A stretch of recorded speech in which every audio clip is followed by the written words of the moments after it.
everybody, and welcome to the newest indoor adventure in the wild beyond the Witchlight, part 31, Stasis. Today is October 9th, 2022, and you are loved. That is a very important thing that we like to remind each and every single one of our viewers and listeners at the beginning of each and every single one of these games. If this is your first time joining us, you can go to youtube.com/indooradventures to check up on all of the VODs of each of the games that we have played up until this point, or you can go towards anywhere audio casts are being made available for free. You can find us there under the same moniker.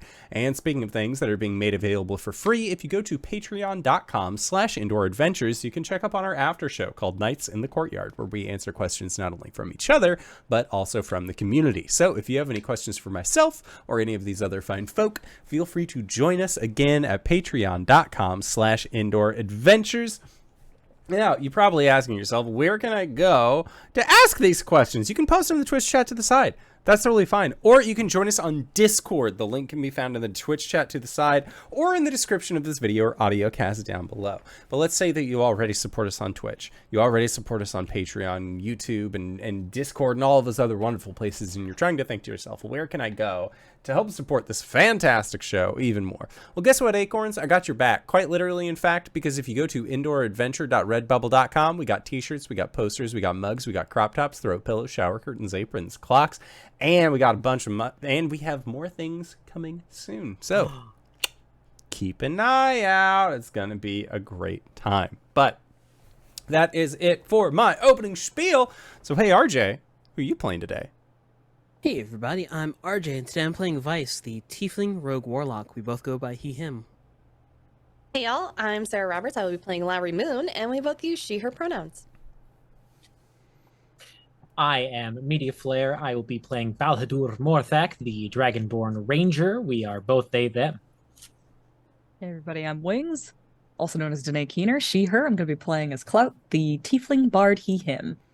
And I am the indoor adventurer, he, him, and tonight I shall be your dungeon master. So, last we left off, it's been a couple weeks since we last played, so, you know, a little bit of establishing where things are is always helpful. You had managed to gift the gift of Archfanus over to a one-time compatriot, more of an acquaintance really, a darkling named Charm, who had murdered somebody for you, no questions asked. They seem to get that done right quick. You managed to then go back into the Tower of Motherhorn, where you knew that there was a secret bell. You rang the said bell, and you were then whisked away by a grouping of cranes all the way to the Palace of Heart's Desire. On your way to the Palace of Heart's Desire, you had watched as this draconic-like creature, known colloquially and possibly stat block-wise as the Jabberwock, came out of one of the thick woods, flew over the boundaries of the Palace of Heart's Desire, and then sank down like a rock behind them. You have not seen the Jabberwock since. You were then dropped into a large wooded area where you ended up meeting several individuals who were not frozen in time. They seem to not be affected by the stasis. A group of nobles, including a bear, that were interested in meeting with Zbilna. At this point, your group decided, well, we're not really just gonna wait. These guys don't really know how long they've been waiting, and you're guessing they've been waiting like years. But they seem to think that it's only been a couple of days, so it's a whole thing where, you know, we are just going to go inside and take care of it. You managed to go to the front door. You had seen that there was the statue of what looked, or a bust of what looked like the head of a stag, and on the other side, the bust of what looked like a lion. The stag had what looked like some scuffing in a circular pattern along its head, to where maybe something could go there, but you were unable to solve this particular puzzle. And so you said, fuck it, let's go to the other door down the way that's actually just open. We don't need to puzzle our way into here. And you did. And when you arrived in there, you found what appeared to be a crystalline chariot that had some crystal pegasi in front of it, using a series of gaseous form spells and different abilities to try and sneak your way in. You managed to get the key to the carriage, unlocked it from the inside, and now you just have the key. At that point, you decided, okay, let's try the next door. Let's try the other doors that are in here. One of which you had seen actually led into a large palace chamber, which housed a individual wearing a terrifying looking helmet and had a sick sword along his back and basically like no other armor or anything. You're not sure if this guy's like a barbarian or a really righteous fighter, but you are aware that that figure's name is Warduke. Sitting on the throne next to Warduke was an individual named Kellic, the leader of the League of Malevolence. Now, you guys didn't want to fuck with him at all. Those two seem like bad news, and, well, this is a sneaky time mission. So you went through a different door. This was a door that had said that safe passage was allowed for all of those who would carry with them one of the white roses that you could find here. 2 of you picked up the white roses. The other 2 did not. You fought a rug. The rug almost killed one of you, and it was a bad time. Thankfully, you managed to defeat said rug after it had knocked down a serious amount of HP for our local druid. And as the battle had winded down from the defeat of this rug, that is when the door in this hallway to the west opened, and a individual came out berating Warduke for having caused a ruckus, breaking things. And this individual soon realized that they were not speaking to Warduke, but they were instead speaking to 4 other individuals. They have a warhammer on their belt. They have a sick-looking staff that has what looks like a hooded serpent at the end of it. And you would see that they look like this. A lot of dark colors, red. They have a necklace with a bat on them, as well as this sort of half hood. And seeing that you are not who they thought that you were going to be, they have then rolled themselves into initiative. Now, last we ended, I believe it was Vice who killed the rug? Yes. Okay, so that would put Clout next up in initiative. And Clout, this nerd, quote unquote, has walked out of the room, seen you all, and is looking like, what the fuck? And is going to like reach for their warhammer. But it is your turn. They are not on deck just yet. What would you like to do? I'm gonna quick draw my wand of web and cast it at him. Okay. What can you tell me what that does? You cast a web spell. Yeah, it just casts web. Okay, so what? It's a big diameter here. What save does this 15. individual need? A 15. Well, actually, hold on. It is. I have to actually look up the web spell. The web. I believe it is a dexterity. Yeah, I think it's dexterity, but I'm double checking. It is. Yeah. Okay, well, they got a 7. So they are wrapped in webs, and you have successfully cast a web spell. Now, the web spell is a cube. So where this guy is in the hallway has been gotted. So you may want to tread lightly where this individual is now. Yeah. But he is webbed. Okay. I web him up, and I wiggle out of the rug on account of the fact that I was the last person in there. Yep. Okay. Okay, so yeah, you have wiggle wormed your way out of the rug. This individual is webbed. Lowry, what would you like to do? Are we trying to fight them? And they're like, ah! Like just struggling in these webs. We should, at least for the time being, make sure it doesn't raise any alarms. I mean, I'm assuming that if he rolled into initiative, then, like, the combat music started and he started swinging. I know a short on YouTube about health bars not being the real answer, but... Okay, Lowry will use Infestation. Can I get a Constitution saving throw? Yes, you can. Please. That is an 11. That fails. They're going to take 2d6 poison damage for 4 points of poison damage.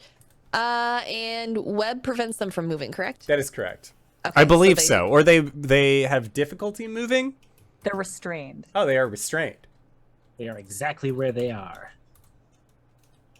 Their speed Okay. becomes 0, can't benefit from any bonus to speed. Attack rolls against the creature have advantage, and the creature's attack rolls have disadvantage. The creature has disadvantage on dexterity saving throws. Okay.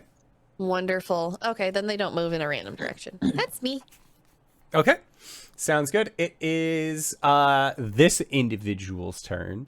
And because they had gotten an 11 in their initiative. So it will go this person who we'll name Zargash. Just you haven't learned their name, but it's easier for me to just call them Zargash than the individual. So it is Zargash's turn.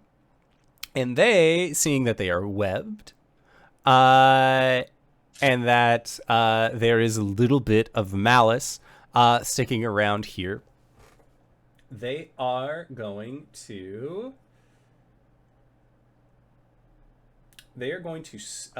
try and like maneuver their staff, their quarterstaff, a little bit as the eyes in the hooded cobra scepter begin to glow and a beam shoots out, and they are going to try and shoot at you, Clout, because you webbed them. So they are going to try and hit. Does a 17 hit you? Yeah. Okay. Sounds good.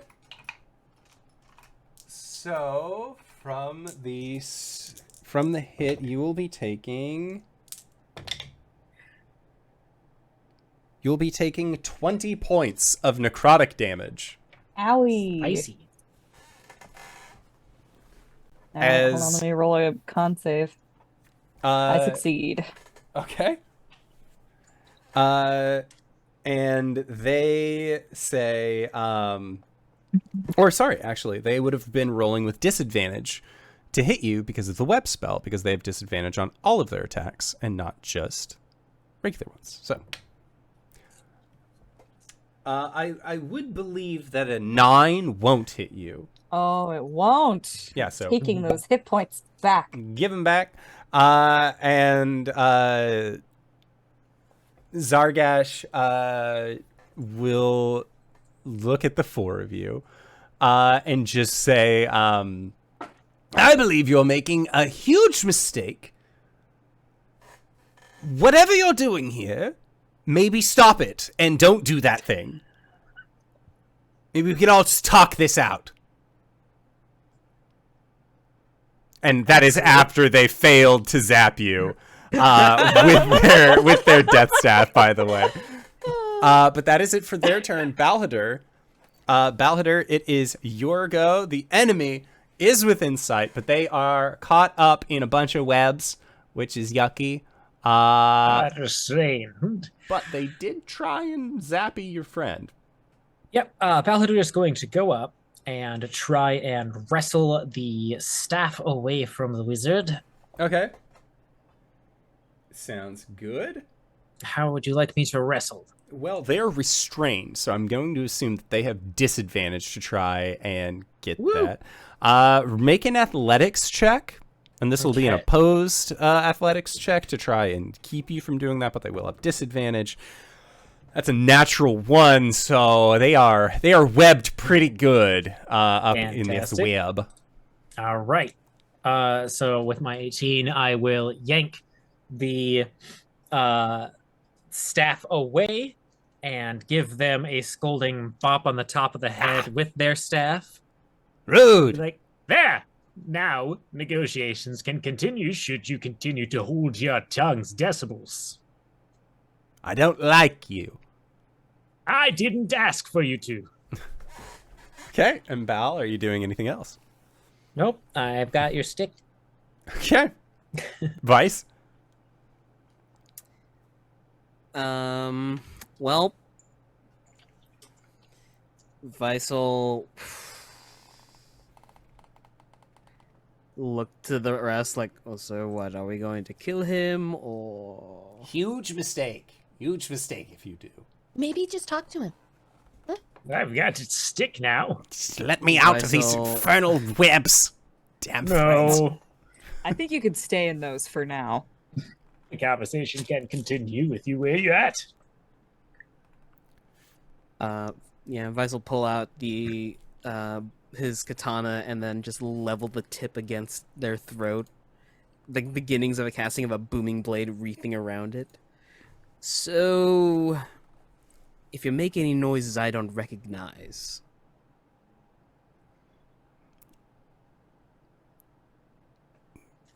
anyway, Okay. what do you have to offer us? Your salvation, I suppose. Ah, so you'll be helping us freeze the bill, now then. Oh, is that what you're... No. No. See...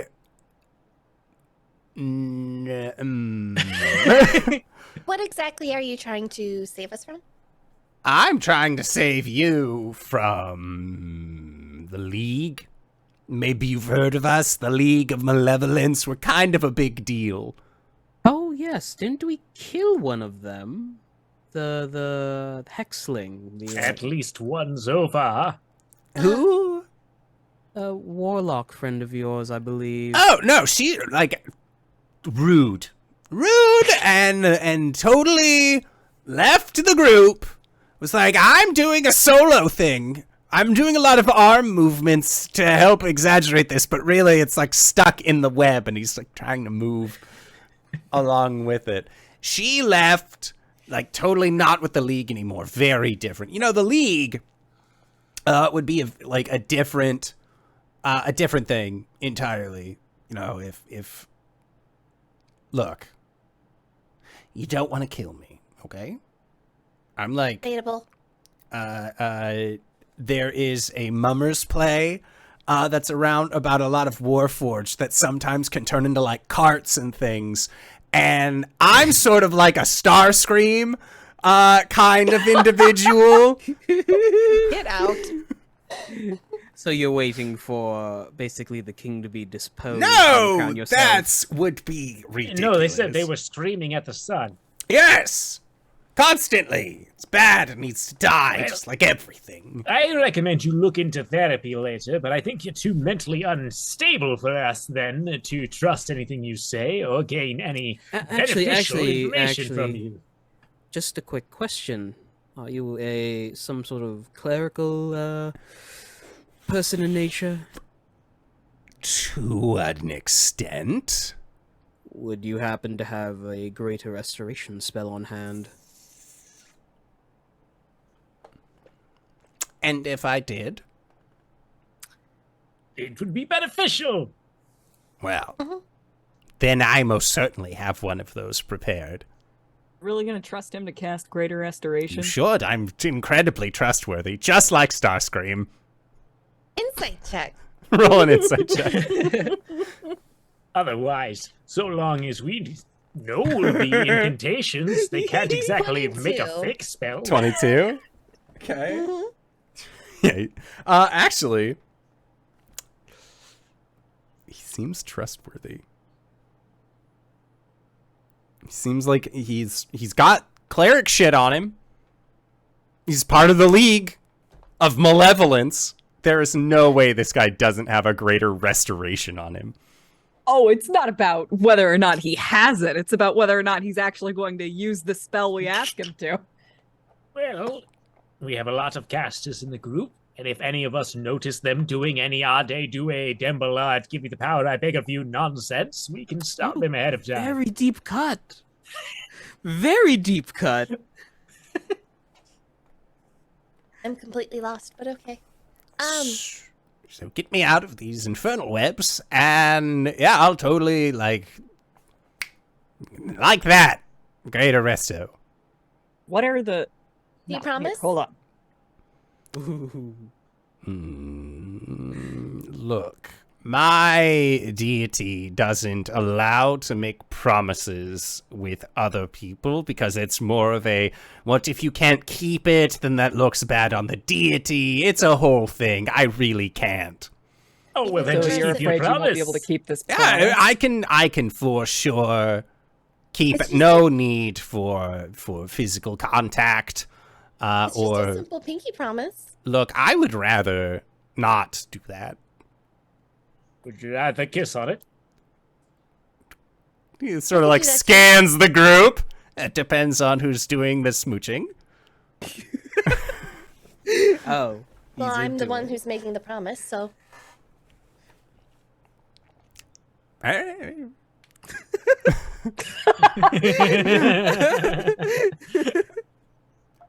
All right. Hitting the That's ground the running noise with of a man Witchlight, who I would've see. been- That's the noise of a man who's okay with any option here. Just Very you know, funny. like it's weird if we both have our eyes open. So like, just make sure to close your eyes when we kiss. okay. You better maintain direct eye contact the whole I'm time. watching very closely. Just Ah! Lowry's gonna move in for the kiss, and at the very last second, kiss him on the cheek. At that last second, as you go to kiss him on the cheek, you hear him rush a spell out. Counterspell. Do you have counterspell? no you. I've been sitting here waiting for it, buddy. Okay. Fuck this guy. Yeah.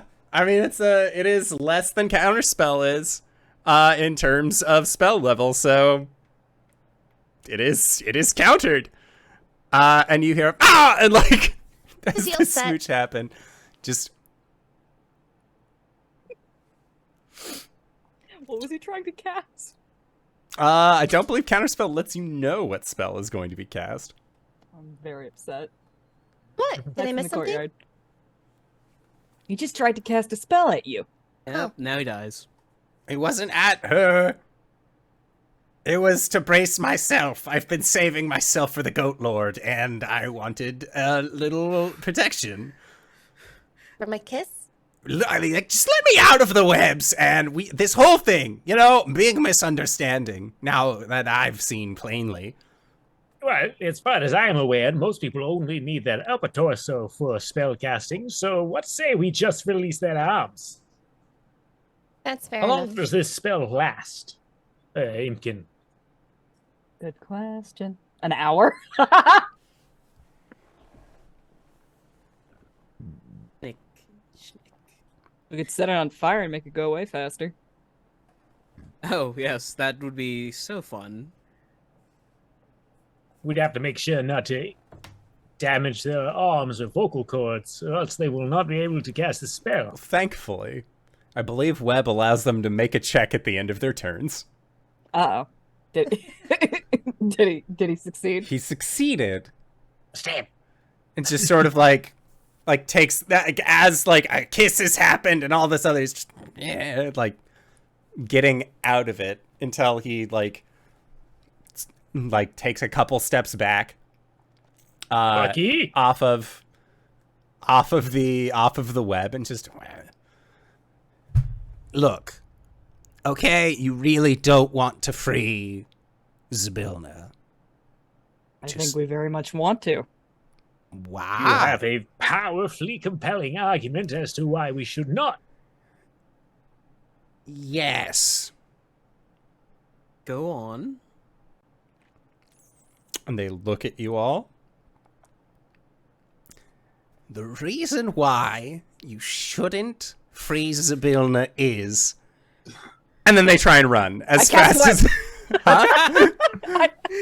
I've got fucking wand, man. I can do this 7 times today. Pew, pew, pew, No pew. consequences. Okay. Place is going to be sticky. Thankfully, the deck save was high enough this time. Okay, there we go. And just, like, through the door that was closest to them. Not the one that they came out of, but the one that extended back into the hallway where you knew that the crystal carriage was. So they're towards the crystal Yes. carriage? Okay. As they run away, effectively refusing to cast the spell that they promised they would, Their nose becomes uncomfortably plugged up. Okay. Take that. The next time you meet them, they will talk like this. Well, hopefully the next time is very soon. Let's Mhm. give chase. It's gonna be the sinus headache from hell. Okay. Sounds good. So, yeah, given chase, Bal, you would go right after this individual in the initiative order. They have exited the room. They have gone into the chamber with the crystal carriage. Okay. Then I will give chase. Are they visible in the next room? Yes. Okay.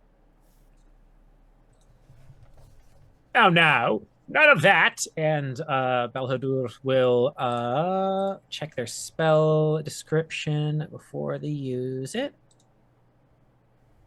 Just a weapon attack. Okay, perfect. I'm going to run up and try and stab them in a non-lethal area with Galik, and let's see how that works out. Stab. A dirty 20. Yeah, that'll hit. Okay, so then we are going to start with 6 non-lethal piercing. Okay.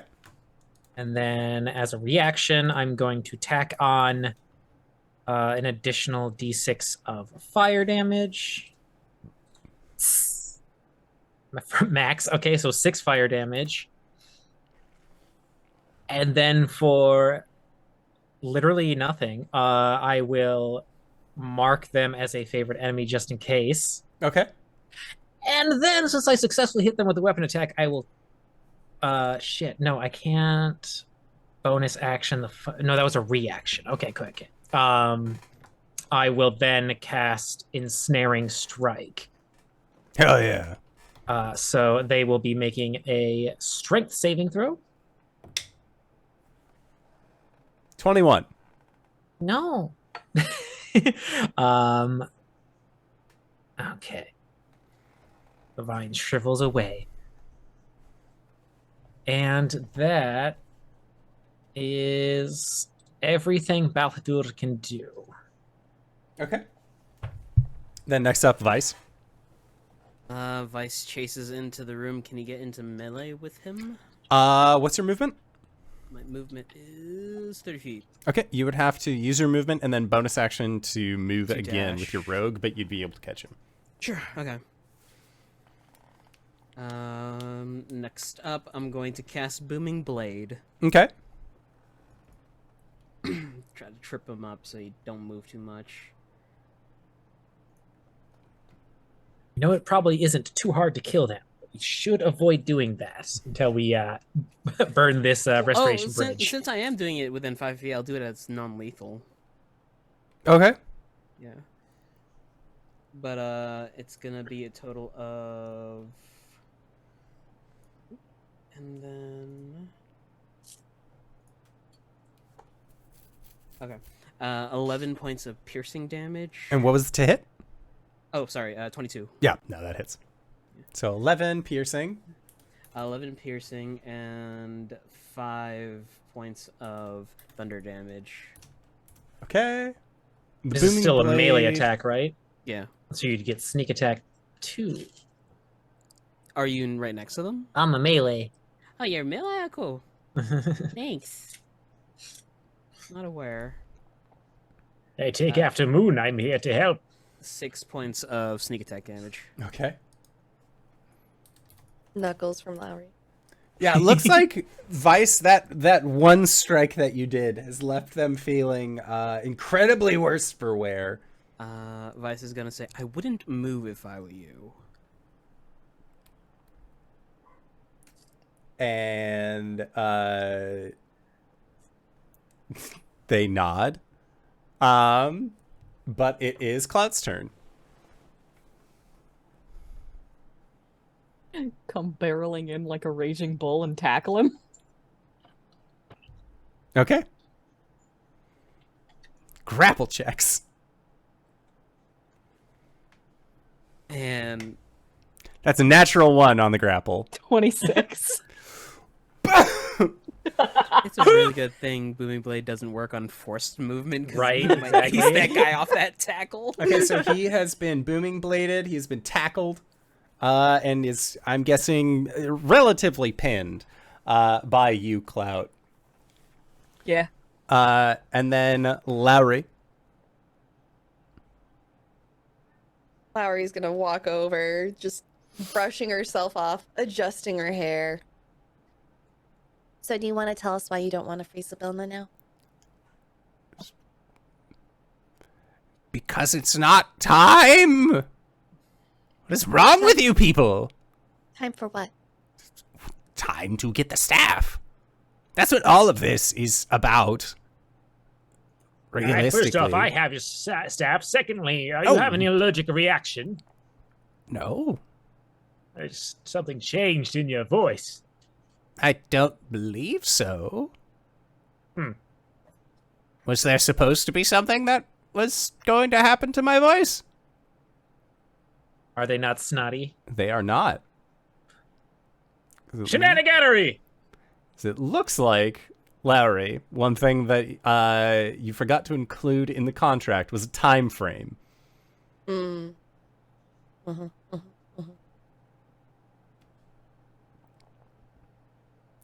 What staff are you trying to get? I'm not. Look, this is more of Kelleck's thing. He's trying to get Ringelroon's staff.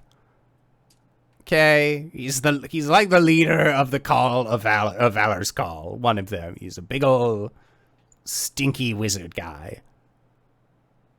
And So, Kelleck wants a not staff. The guy getting punted off the platform. No, that's Strongheart. Have you ever, I'm assuming that you have you ever met somebody who just, like, really rubs you the wrong way? Like, everything that they say, like, it's like, yes, I get it, you work on motorcycles and save puppies, but we can't all do good things. Like, he's really just, like, over the top. Vice is looking at slow, Cloud. yeah, the slow Turn turn to each Cloud's other. head, looking at fire. He's like one of those, like, oh, I volunteer all the time. Just makes me sick. And this wizard is part of your league? No, well, Kelleck is, not Ringelroon. And Kelleck is, we did a little freezy freeze with the help of the Hourglass Coven. And that is kind of when we realized that we couldn't get Ringelroon's staff without... Well, before I say this, do you happen to know where one might find a unicorn? We had a generalized idea, and we sent one of our fellows, an individual by the name of Zarak, to acquire a unicorn's horn. I haven't heard from him in a while, but minions, am I right? They don't trust a minion to do. Look, you wouldn't happen to have just like a unicorn's horn lying around. Oh, Would we you? absolutely know where we could find one. And Oh! with that, she is going to hit him with her Eldritch Staff. Does a 19 hit? 19 Non hits. lethal. You say non-lethal or lethal? Non-lethal. Okay. Snap his neck. Points of damage. Okay. His nose is broken. If anything, you got what you wanted, where his speech is no longer very well, but a lot of that is because there is blood in his mouth from his nose breaking. Lowry just looks to the others very coolly. We don't need him anymore. Oh, you learned the spell? No. Oh, we just we know what they skipping want. whatever that was for. No, but we know what the others want, so we can bargain with the others and we don't need them. Do they know how to cast? What is the restoration spell for? I missed a step in all of this. Greater restoration. Oh, verbiage aside, what is it needed for? To stab. Ow. No, the guy. I just asked a question. Okay. Make an attack. To restore the mask.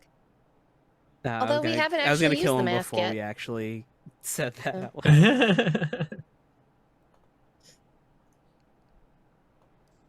loud. 21. Okay. Yeah, he had 2 HP.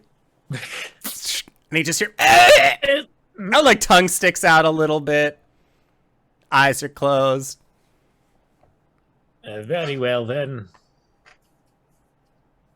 Sure, we don't need this guy. Can you revivify? Bring him with us. I think we've moved past that then. Bring him with Poison. us. I can make him useful for a short period of time. Can you now? All right. Well, I'm willing to carry a corpse up until the point that things start to rigormortize. For that's when the Wait, what, are we bowels just loosen. cool with killing people now? What the fuck? Paladin starts picking up the body, and you don't want it on you when the bowels begin to loosen. Yes, Well, not that I'm complaining. We're really cool with this now. They struck first. I think it all happened very fast. We might as well make use of them. And they already made themselves clear that they were working with the enemy, so... Mm-hmm. Wait, no, didn't you give Pam a big huge stink about wanting to bury bodies? Like what the fuck? Maybe we all should have listened to Pam a little bit more. They're right. We should make people useful. And she turns her shoulder a little, or her head a little bit over her shoulder to listen to something, and then turns back. Should we go?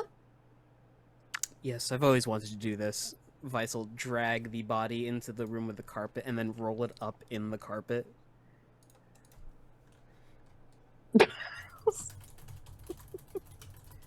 What, for the dramatic It's reveal? so convenient. You put the body inside of the carpet. Yeah, just rolling up the body with Incredible. the carpet. Fantastic. Okay. Clout's a little disquieted by current events, but he just kind of sits and stares and then follows. Buddy, this is for you, slump. Okay. All right, sounds good. Okay, so there is the room that this dude came from, which you see the doors have closed, and it has what looks like, again, statue or the bust of a lion, bust of a stag. And when you go to try the door, if you try the door, it doesn't seem to want to budge at all. This is that left door? Yes, talking this about? is the door on the left-hand side that you had witnessed this individual walk through. It seems the doors have shut behind them. Griff the body, see if there's anything on it. At least a staff. Okay. Yeah, grifting the body. I mean, they have a lot of cool-looking clothes. You find quite a few things, including, again, this bat-shaped amulet that they seem to wear around their neck. Vice, if you are the one frisking, make a religion check for me as well. Oh, 19. A 19.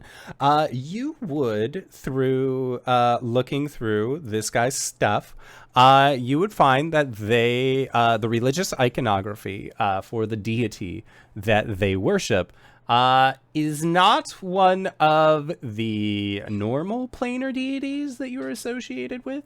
However, it is not very surprising to realize that they are a priest of Orcus. Oh. Oh.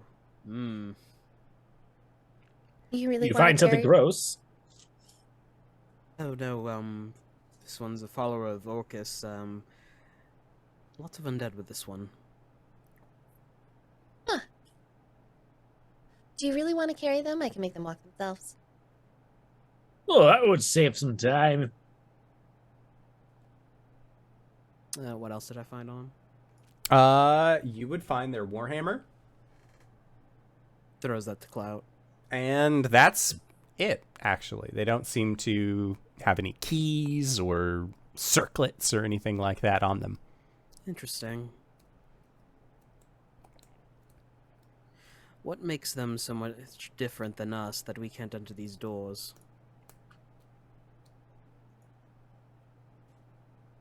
Whoever's controlling the doors might be giving them access to pass through because they're a friend. Boop the snake mouth staff on the door, There does not seem to or be rather the lion. any kind of reaction. It might be a homeowner permission type thing. All right. Continue down the hall. Okay. Yeah, continuing down the hall, you reach the end, you open it up, and what you end up finding is that there are, it's a long L-shaped hallway. To the west, there are two doors that, again, have the lion deer. Then there is, and each of these three doors on the left-hand side actually has that as well. On the right-hand side, you see what looks to be a set of stairs that are going upwards. And then a little bit further, you see that there is an opening and into an alcove that leads up to a spiral staircase. At the very end of this hallway, it takes a sharp right-hand turn, and then you see that there is a set of doors that go to the north, one that goes to the east, and then one that goes to the south, and the one with the south, once again, has the lion and stag. Are we opposed to Moon helping with the transportation of this corpse? I'm fine with it. Take them out of the Ah, yes. and I am rejoining the closed captioning because why it's not letting me join.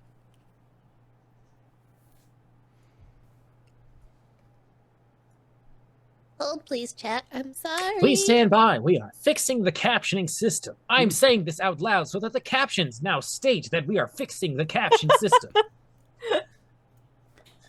Oh no, that's the wrong count. Don't let them Deny join. entry. That's a good thing. Get out. Imposter. No doubles.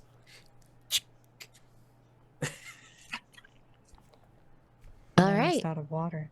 All right. This is me checking. Am I showing up in the closed captioning? Yes, you now? are. Fantastic. Okay, so Fantastic. you are unfurling the body. Are you doing it in front of any doors or spaces or just like middle of the hallway? I suppose we mean, can just we back up stop into right that here. bigger hallway and Okay. A hallway with the row or with the carpet, so that way you don't have to take them all the way into the next hallway. Okay. You unfurl it. Once they're in place, Lowry will take a minute to cast Animate Dead, Okay. and they will be under my control for 24 hours. Now, Lowry, you are nearing the minute end for your Animate Dead spell. Yep. And the body just stands right up and rushes. And it seems like they had an God ability damn it. where they, when taking damage that would put them to 0, they can go to 1 instead, and they have just been pretending to be dead. okay, this is a problem now. Can I make a They, on opportunity attack? in their action, this, I would say, is a surprise round. Yeah. Oh, it certainly is. And they have, again, stood up and moved. They go out of the door to the north, the door shutting behind them. When you go to open up the door again, you can see that on the door where there are one of the closest door to you that has the lion's head and the stag's head, that the door shuts. Which door is this? You said the north This door? is the door closest to your left-hand side as soon as you exit that hallway to the north. Okay. So there's a very yellow-looking room They went into the first door that leads into the very yellow-looking room. They weren't dead? An very annoying miracle. Let's put this down for good. Very sure I stabbed him in someplace vital. You should have stabbed a second time, but for now, let's stop them from raising the alarm. Okay. Okay. Puzzle doors.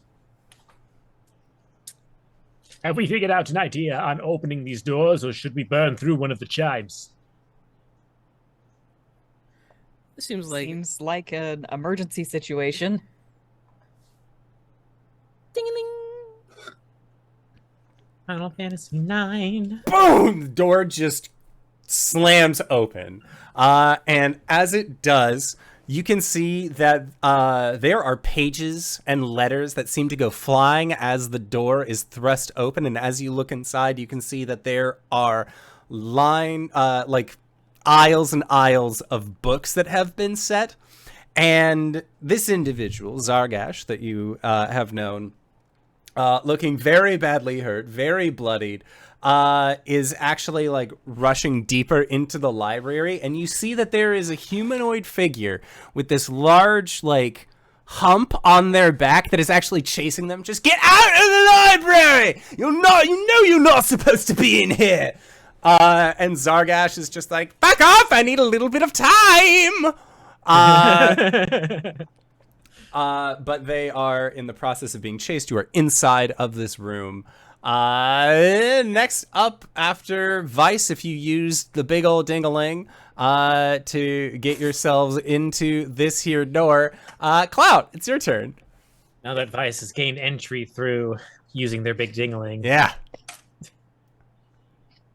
Clout who's dealt with a lot of big turns here. Sorry, I just I want think you he all just to sort know of, like- I gave the most defeated giggle. I have missed this table so much. There's so much whiplash going on for Clout right now, but he understands chase and tackle, so he's going to do that. So he's just gonna sprint past the guy with the hunchback and try and get our cleric. Okay. Sounds good. So yeah, make yourself a it's a tackle. Make a tackle. Make a tackle. I'll make a tackle check. That is a 19 against the tackle. He's having a bad time. That's an 11. No. Yeah, it seems like they are very much slippery, like they are greased up, dodging and avoiding your every move. Just like, come on, dude. And he is going to give a brief little shriek, a little as you ambush. He thought that he was in much safer space. Clout, that was your turn. Lowry, there is a librarian. There is Clout. There is Zargash. And the librarian says, "Oh, no! We don't need more than the librarian inside of the library. You need to leave as well. No roughhousing! No yelling!" How far away is our prey from the party? Oh, maybe 30 feet. They 30 didn't get very feet? far, yeah.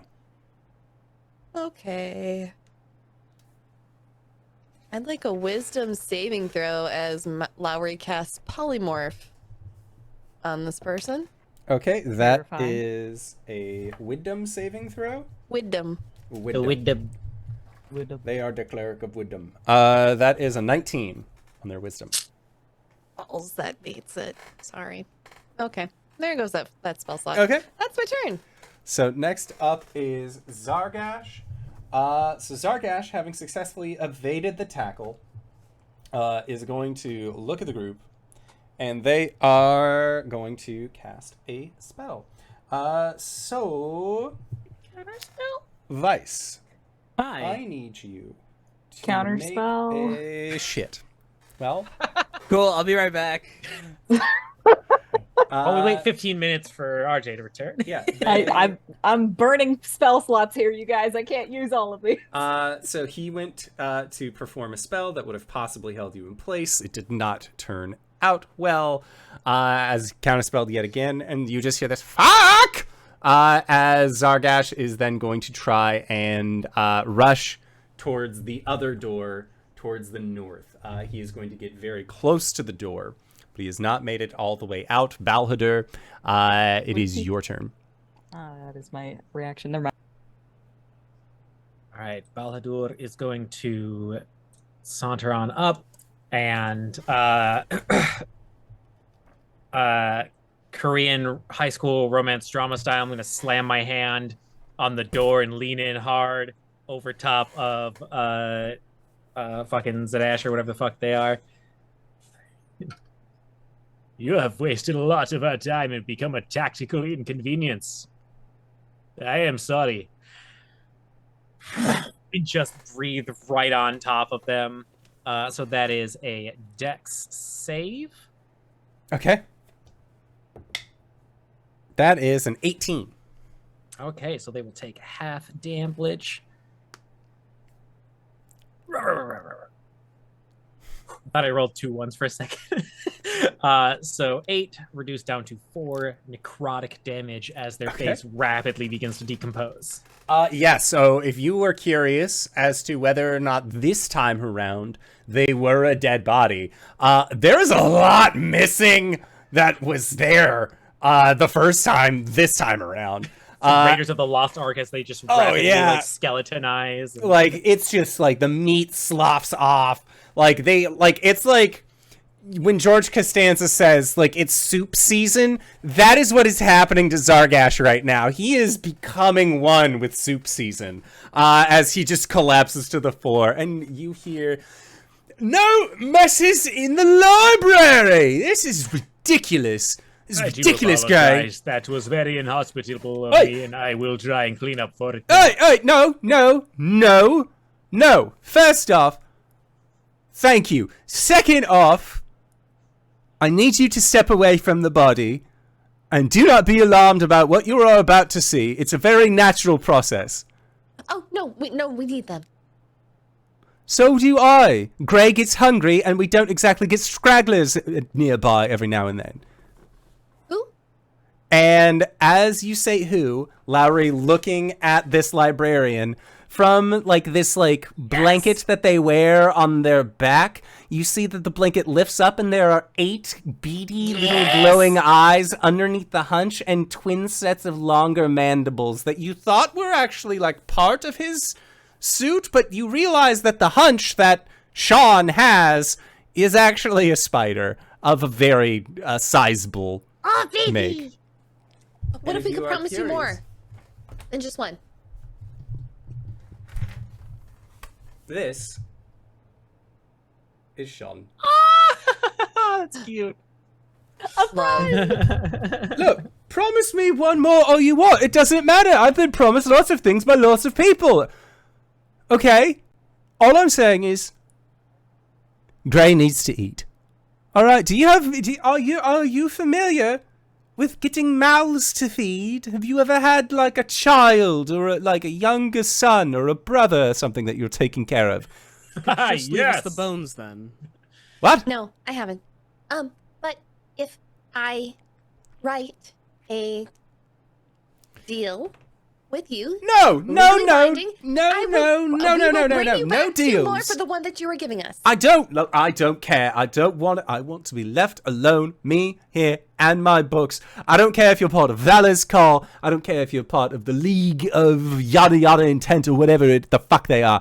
All I care about is just keeping these books together. Do you understand how difficult it is to try and sort things when there are things like pixies and sprites that are going around trying to fuck with me all the time? That's why I got this big ass spider on my back in case they come by. You want to know what happens? They see the web, and the web lets them know, do not fuck with this place. So I'm letting you all know, do not fuck with my library. We have no intention of fucking with your library. We just need them to stop the League of Malevolent Intent and freeze the Billness so that she can set things right and help you Maintain You want your the life. freezer builder? Well, why didn't you just start with that? Hello, my name is Sean, and this is Gray. Hello, Sean. Hello, Gray. Sean. Hello, Gray. Hello, my name is Lowry. In and I'm here to Elven, help. you hear from the back, hello. Oh no! Oh, it's cute. Bryce is gonna just walk up and just like start cooing Elven at the spider. I'm not a child. You're still adorable. Oh, I think I have some bug candy. Do you Ooh, bug candy. Here you go. What did they say? I don't speak whatever they're. We're getting Said to know each hello. other. Sean, you know what would help us get the hells out of your library and also help us freeze the Vilna? Do you happen to know the concept of these doors and how to get through them with less difficulty? Yes, I'm familiar with the concept of them. Have you been having difficulty with the doors? I'm Yeah, once or assuming so. twice. I've never seen any of you before, so I'm going to assume that none of you have the welcoming pass, although you might, and he points towards Clout. It's got that Everybody thing just underneath slow your turns eye. towards Clout. It's the Takes him a little mark. too long to realize. Oh yeah. Yeah, normally these doors, unless they've been given the go-ahead by Zbilna, you have to have the Iron Crown, and you find that in the lake outside. Now, we put it in the lake to make things a little bit difficult, especially like with this whole time thing. We didn't really want to make it like easy to just struts on into the Palace of Art's Desire, especially when there's that horrible Jabberwock that's been loose and like sleeping all the time and all that. So please. the servants, you know, the ones that were not part of the freeze, the big freeze, as we've been calling it, we put it in the lake. So what you had to do is that you had to get the crown, and then, depending on the door, you would put it on either top of the stag's head or on top of the lion's head. Now, the door ultimately does matter because the lion and the stag they're filled with a lot of hate. And, you know, they don't like their post at all. But who can blame them? They really just sit in the guard's tower a lot of the time. So if you have not met them, I'm assuming that you have been sort of making your way around. Yes, we have. So yeah, if you have not seen Envy or Wrath, chances are you might be having difficulties with the doors, especially if, you know, you weren't supposed to be going. But again, I don't know. Did you just not try the doors? Oh, we tried the door handles. No, him. And he points towards Clout. No. Points towards one of the doors. I can go walk over to it and try to open it. Super easy. Just get mauled by a lion. All right. Yeah, so if as long as he's the one opening doors, it should be fine. Huh. Now, if this is about, you said you wanted to freeze the builder, I want that too. Now, I cannot rightfully leave this library, so I can't be very helpful in that regard. But I do have maybe some tasty treats of information that might be well suited for you all. That We're more than could- willing to share info with allies. Yeah, that could be most helpful. Oh, also, we don't need that one over there, so bon appetit. And you motion towards the desiccated remains of Zargash. Yep. You let him. And this spider will just crawl down the front of Sean and Sean. Like, when they stand straight, they gain at least 3 inches, and you hear their back just like crack, like as they stand up. They have been holding on this spider over their shoulder for a very long time. Oh, Nice. yeah. All right. Sorry, what? So Gray's going to get a feast.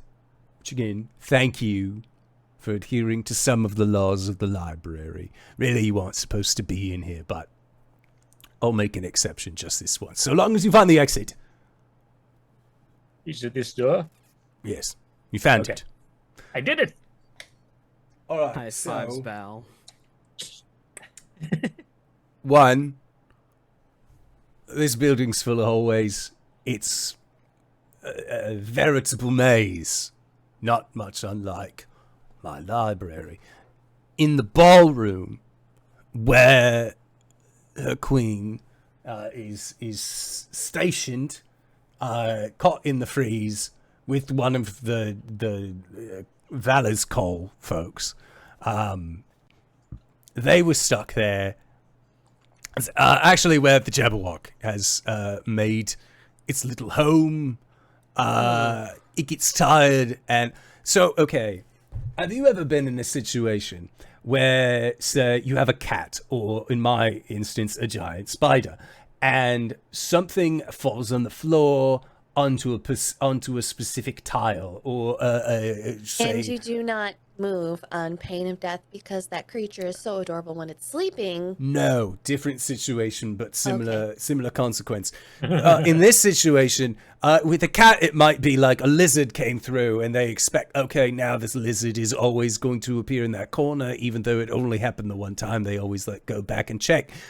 Zbilna, for whatever reason, much to the chagrin of the staff, used to let the Jabberwock drink and bathe from her cauldron, which is in the middle of the ballroom. She got it when he was like a tiny little guy, so sometimes it'll like splash on the face. Very smart, this creature. So it always comes back to the cauldron, hoping to either get a sippy or maybe like some splashes on it. So we don't really go in that room very often. It's scary because that guy, big old teeth like a beaver. It's weird. Could possibly be me. So there's a ballroom where the building is frozen, and Aye. in which there is a cauldron that the Jabberwock likes to sippy and bathe out of. Hey, yeah. Do they have a preferred potion that they like to sip from? You know, I never asked. My accent is traveling. Hyar! The librarian see. It's alright, I found it again. The Jabberwock has to leave when it's hungry, correct? Oh, yes. It has to leave when it's hungry. It likes musical food. Musical food? Yes, What does that mean? Well, when you're a creature that can eat handfuls of sentient folk like their candy, they have a perchance for bardic inclined individuals. If you're playing them a song or doing a dance, it has more fun when it's devouring you whole. If only we had some bards. I mean, it would be like if I could possess my food to like put on a little song and dance number for me before I ate it. I've heard that there are like mushrooms that are like that they have like these little singing voices, but like I would feel weird. Oh, we would not know what to get one of those. I would feel weird about it. Like if it's saying me something beautiful, I wouldn't want to eat it. I'd want to like keep it around, but like maybe that's why people do gladiator fights. Anyways, Jabberwocky wants a musical food. What stops it from eating the band outside? There's a band outside. I don't know. If is there a band outside? Wait, You hold know on. what they're going to target next. I've been dealing with a lot of new information in the past like 5 minutes. All right. Let's rewind for like a second. Are you saying that he It's does thick, want musical darn it. food, or he doesn't want musical food? He wants musical food. I don't. So- I'm on the fence. Really, it really Right, depends okay. about like the performance. If the performance is bad, I wouldn't feel bad about eating it. But if they delivered like standing ovation worthy, I'd feel bad eating them. I feel like if in context, if they're singing the teddy bears on a picnic song, you kind of have to eat them afterwards. Hey, if they're singing, So- or if like their song is so about just like to be clear- I'm the center of a feast. I'm a snack. Please eat me. Like I would gladly fulfill that and eat them. All right, so That's fair. just to be clear, the Jabberwock would eat you if you sang a song to it. I mean, Jabberwock would eat me regardless, but just would prefer it to be singing. Unless It's you're easier in the to get gazebo its outside. it's easier to get its attention if you're singing a very loud, rambunctious song. It'll be like, oh, what's that over there? Ooh, tasty snack, and it'll go. I see. I don't really have the musical pipes in order to do that. Also, I don't want to get eaten by a Jabberwock. It's a big It's thumbs interesting down. that someone is singing nearby, yet they are out of danger's way. Possibly something we might want to inquire about. Possibly. Again, I'm not sure. Maybe it just doesn't care. In the meantime, we know how to distract the Jabberwock should we need to. We know it's going to have to leave at some point to get food, and now we know exactly where Tasha is. Yeah.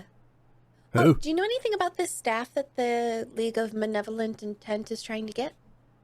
Oh, the Staff of Power is what it's called. Very original. I've had to do so much research on that. Look, there's not many people that are around in this castle, and Kellic has been like, oh, if you don't research these things for me, I'll kill Grey. And I've been like, no, please don't kill Grey. He's like a brother or a son or some other small creature that I have to keep track of, and he's very important to me. And Kellic's like, I know, that's why I'm threatening him. Now do the research. And I was like, okay. And so I've had to do a lot of research on the Staff of Power. This guy really sounds like an asshole. Oh, he's. You know where he's at?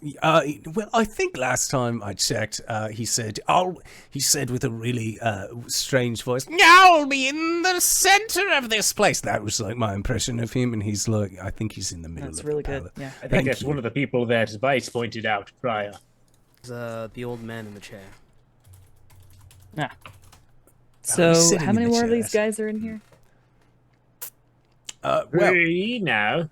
if you would, okay, so the thing about the Staff of Power, you get a bunch of charges, and then you can also cast like a Cone of Cold, or a Fireball, or a Globe of Invulnerability, or a Hold Monster, or a Levitate. There's a Lightning Bolt that only strikes at a fifth level, a Magic Missile, a Ray of Enfeeblement, Wall of Force, and a Retributive Strike, where It's you, relatively break it over destructive. your knee, then it's like a big kaboom that happens. It's not preferable to do the over your knee. Then why would you suggest it? I'm not saying to suggest it. I'm saying this is what happens. Do I look like the kind of guy that do that?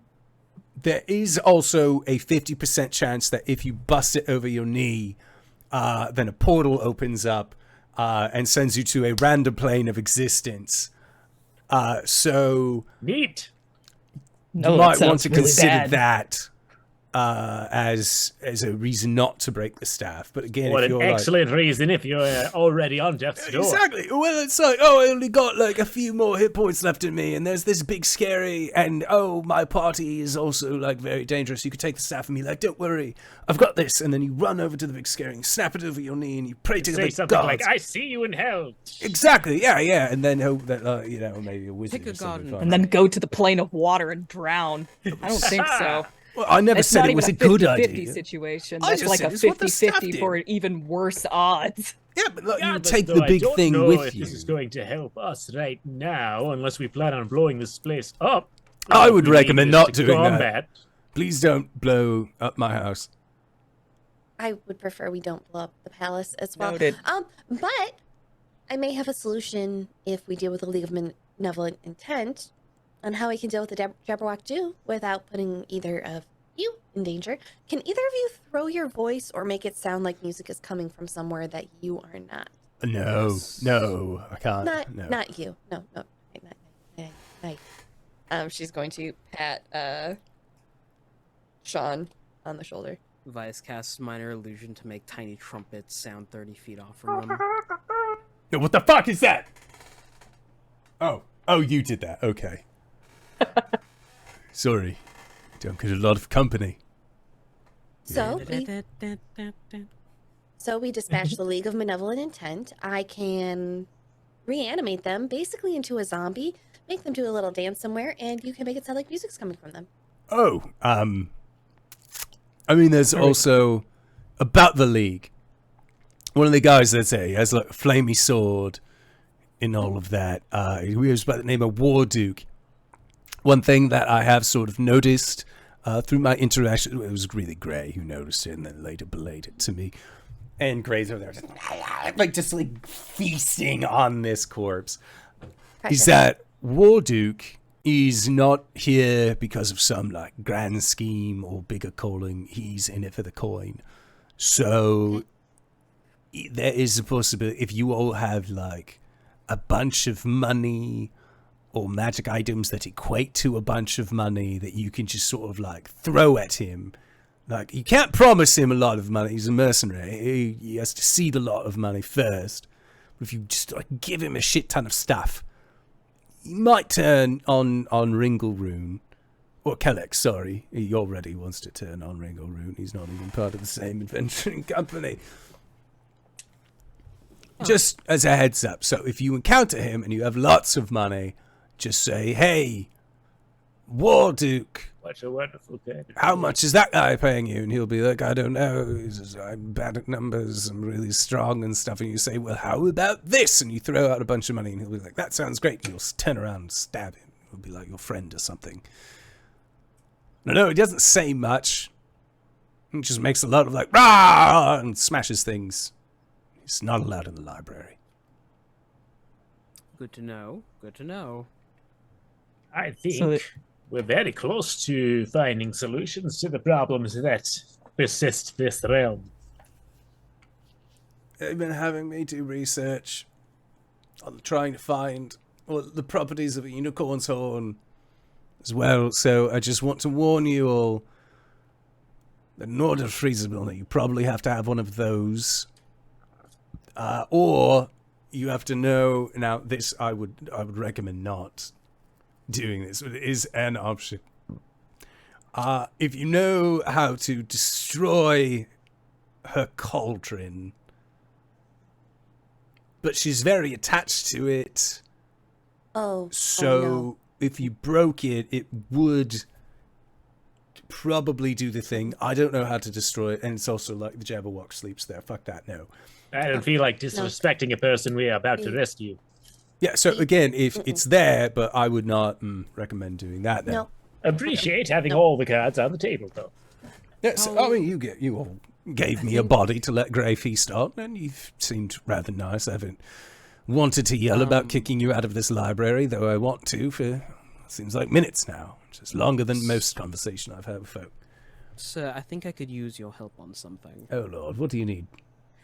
Well, we have this item that might equate to a unicorn horn. We just don't know how to activate it. Oh. Well, unicorn horns typically work with the basis of a true name understanding.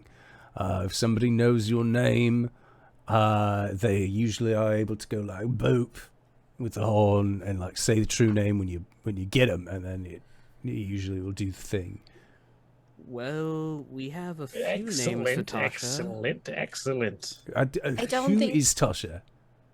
Do we need the true name of the person that we're dealing with, or the true name of the unicorn that the horn came from? No.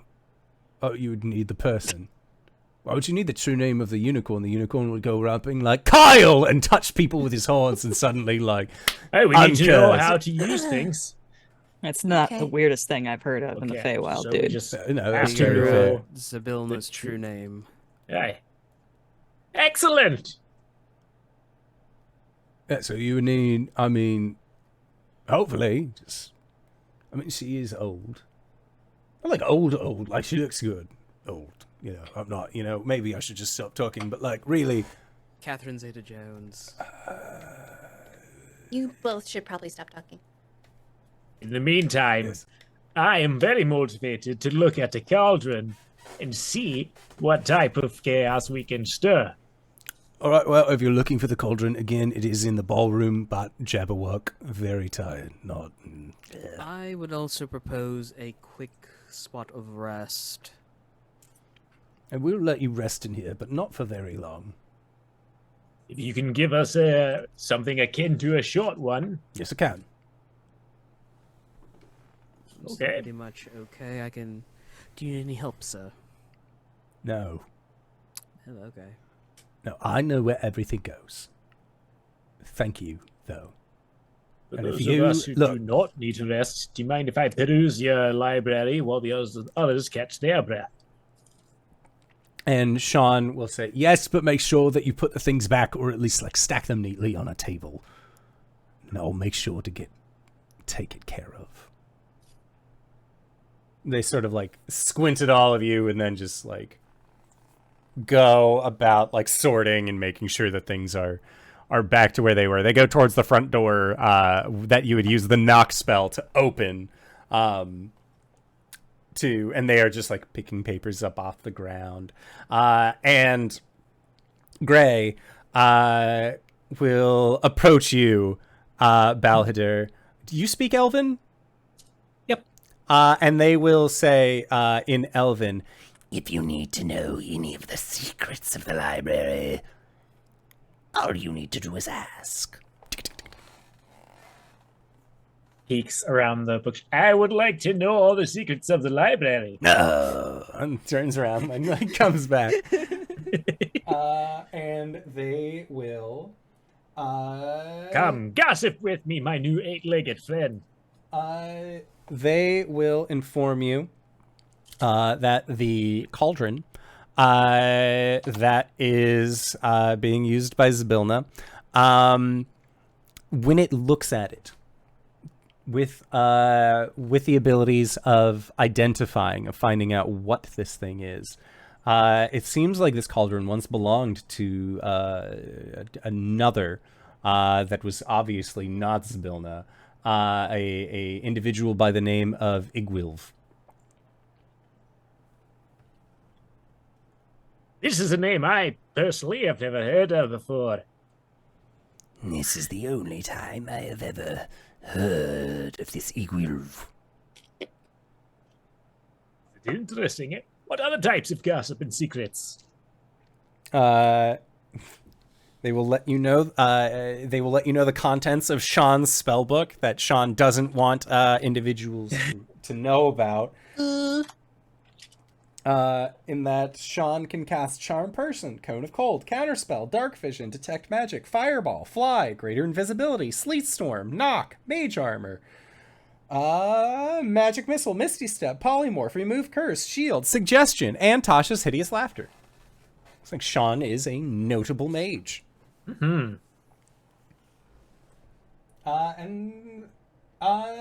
Sean or Gray will also say that Zybilna cast an awakening on them.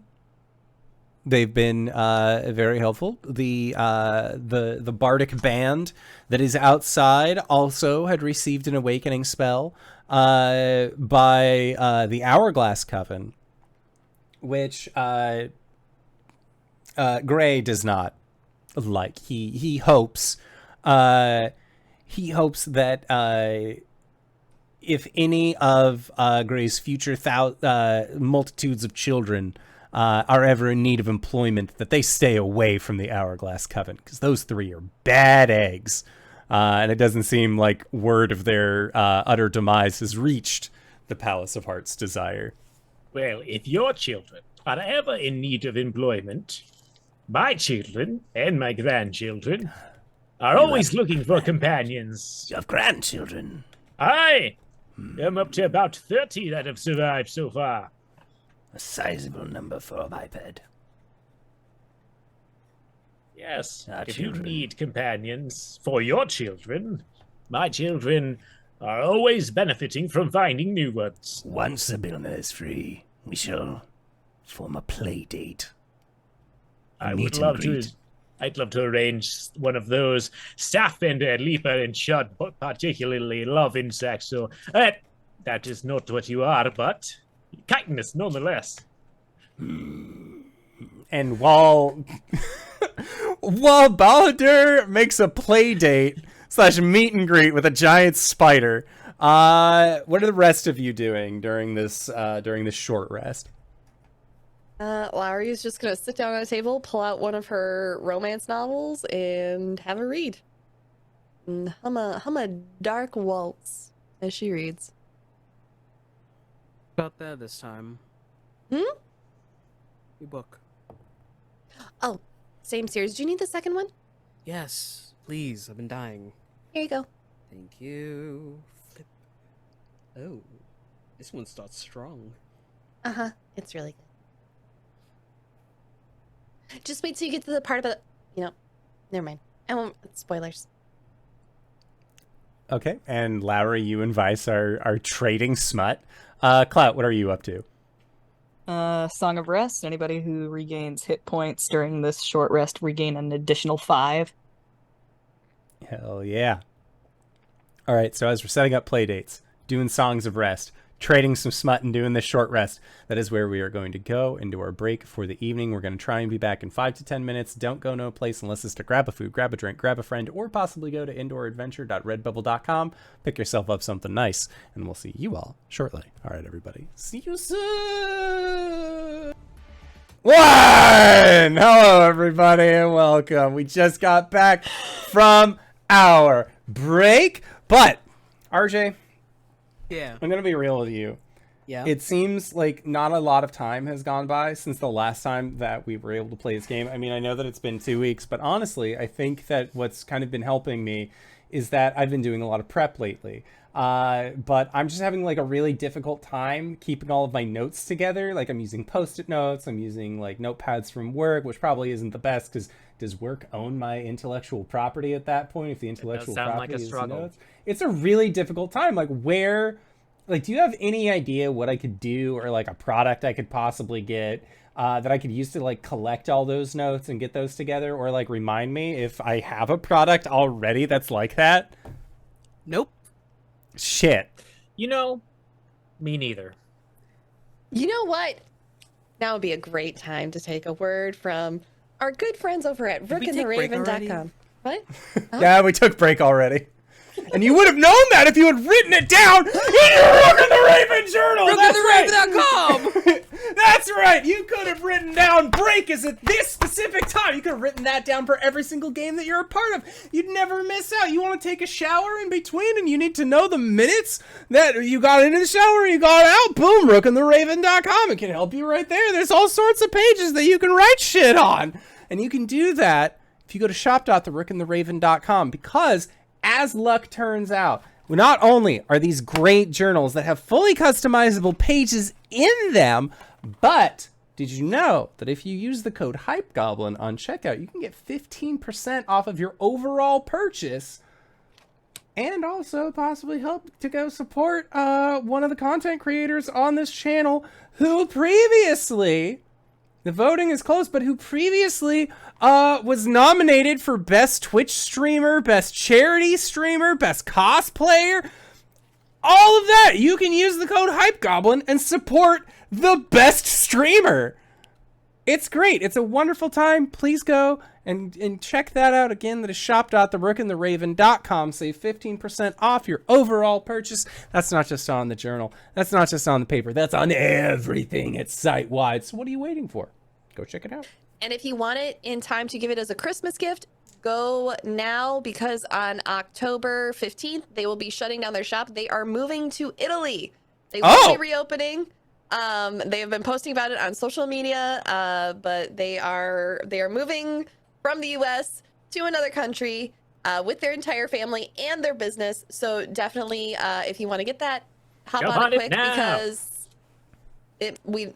it's TBD when everything will reopen, because customs are a thing. Yeah. Right, yeah. So, consider it. Go check that out. Speaking of stuff that we got to check out, though, guys, we are inside of a library. We just took a short rest. Feel free to spend hit die, regain abilities that you get back on a short rest. Gray, the spider, has been full. Sean, which is spelled S-H-O-N, to be this specific Sean, has been as helpful as they possibly can. What is the next plan? What is the next play here for the Proof Vice of Fools? sets down the book, looks 1,000-yard stare across the table. I can't believe they ended it off of that. I mean, how else did you expect them to end it? Something other than that. You'll hand Lowry back the book. Where's book 3? Give me book 3.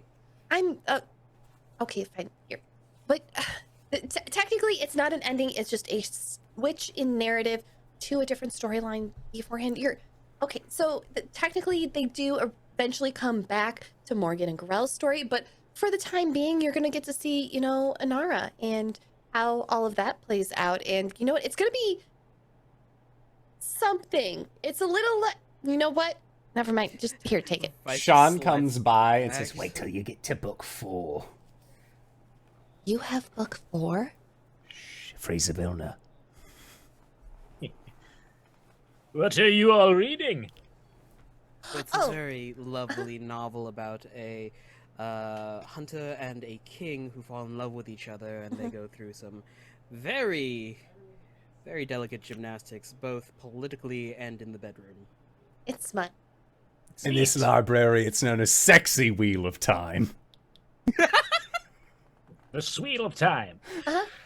It's the Cleric's Oath series. Would you like to read it? Another time. I think it's time for us to get down to business. Tons. To defeat someone. I think our best option seems to be, well, freeing Zybilna. I don't think anyone has happened to give us any good counterpoint as to why we shouldn't be doing the task that we are doing. No, it's actually preferable if you do free Zybilna. Cannot stress that enough. Is Zybilna her true name? I think so. That's the only name I've ever known her by. I think As that's the only name I particularly have ever known them by. Rip I can't Pam. remember if Pam made multiple names, like... No, I think Vice made a connection between Zybilna and Tasha, right? Yeah, that's why Pam blew up. Was because the party had connected those two names. Well, They also had a blow up saying, "Next, you're going to tell me Igwilv is also Zybilna," and stormed out of the building. right, well, she's gone through many names. We need to make sure we get her first one. Otherwise, the unicorn horn won't work. Can I do a history check as Lowry to see if I know of any other names? Yeah. Make a history check. Can I do a history check so I can stop fighting my meta brain? Yeah. 12. 12? 12. History. Yeah, Lowry with a 12. You know her by Tasha. Zybilna. You might know her as Igwilv, but that's like... It's so in flux that it might be like, oh yeah, she was called that for like a couple summers. Like, you're not really sure like what the staying power of that was, or... Lowry will relay that. And Bal, what'd you get? I got a 6. Okay, 6? Sorry. I allegedly know nothing. Okay. Sean will also inform you that if you go to the door to like the next door on the left-hand side of this corridor, that will take you to a waiting room that was usually reserved to wait in times of being able to get into the bath, or you can get to the second floor via the steps, both sets of steps that are here, whether the spiral steps or another set of steps, the long ones that had been on the right-hand side as well, that were going at more of a diagonal angle towards the middle. Those actually go to the upper floors. Or if you go to the end of the hallway, after it hooks right, going out will lead you to the ballroom. So how do we want to go about this? We know where Tasha is hidden. We know of the cauldron, and we know where the League of Nefarious Intentions happen to be, at least most, if not all, of the surviving members. There is a Jabberwocky possibly still there that we need to either distract or confront in some way. Again, Well? I pause it, waiting for it to leave. Yeah. If we go for the waiting for it to leave route, we could go check out the bathhouse area and take a long rest. Which, if we're heading for a larger fight, might be a good idea for me. Understandable. I am very well rested still. I can keep guard while those who need to restore themselves into fighting condition can do so. If the bathhouse is safe, of course. Hey, Sean. Hmm. What's the bathhouse like? I don't know. It's nice. It's You never leave steamy. this place, do you? Why would I leave this place? Say no more. It's like you've never been in a library. This place is everything I need. How about Bal and I scout the bathhouse for the time being? And if there is anything in there, we do not engage. Hey, Whisper. You want to go check out the bathhouse, see if there's anything dangerous in there? Nods for All right. yes. Be quick. Goes. And were you sending Whisper with Vice and Bal? Or just, like, sending them before? You know what? Let's go ahead and send them. Like, the smart thing to do is to just send Whisper. But the fun thing to do is to send Vice and Bal and Whisper. So let's do the fun thing and say, hey, Whisper, why don't you accompany these chuckle fucks and come back and let me know if anything's going wrong. Whisper nods. Although I'd like to accompany you, Vice, I think I am not the quietest person for a reconnaissance. I think Moon has been doing the best work with that so far. Oh, me? Well, I mean, if you have the stamina to be a mouse again or something. Otherwise, I shaked their armor again. I happen to be the least stealthy of us. Let me see. I don't know if I have. Drew Shape recharges on short rest, so you should. Oh, I was looking at Pass Without a Trace. Oh, yeah. I could do another casting of Pass Without a Trace. You can manage it. I think I'll be fine.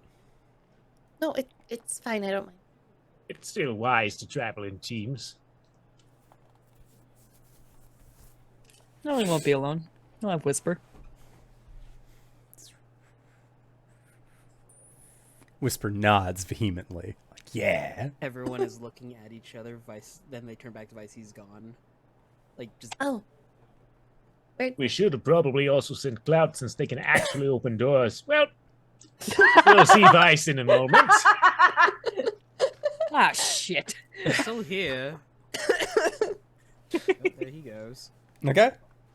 Wait, where did you go? As Cloud goes storming down the hallway. Fucking proof of fools at it again. Let's do this.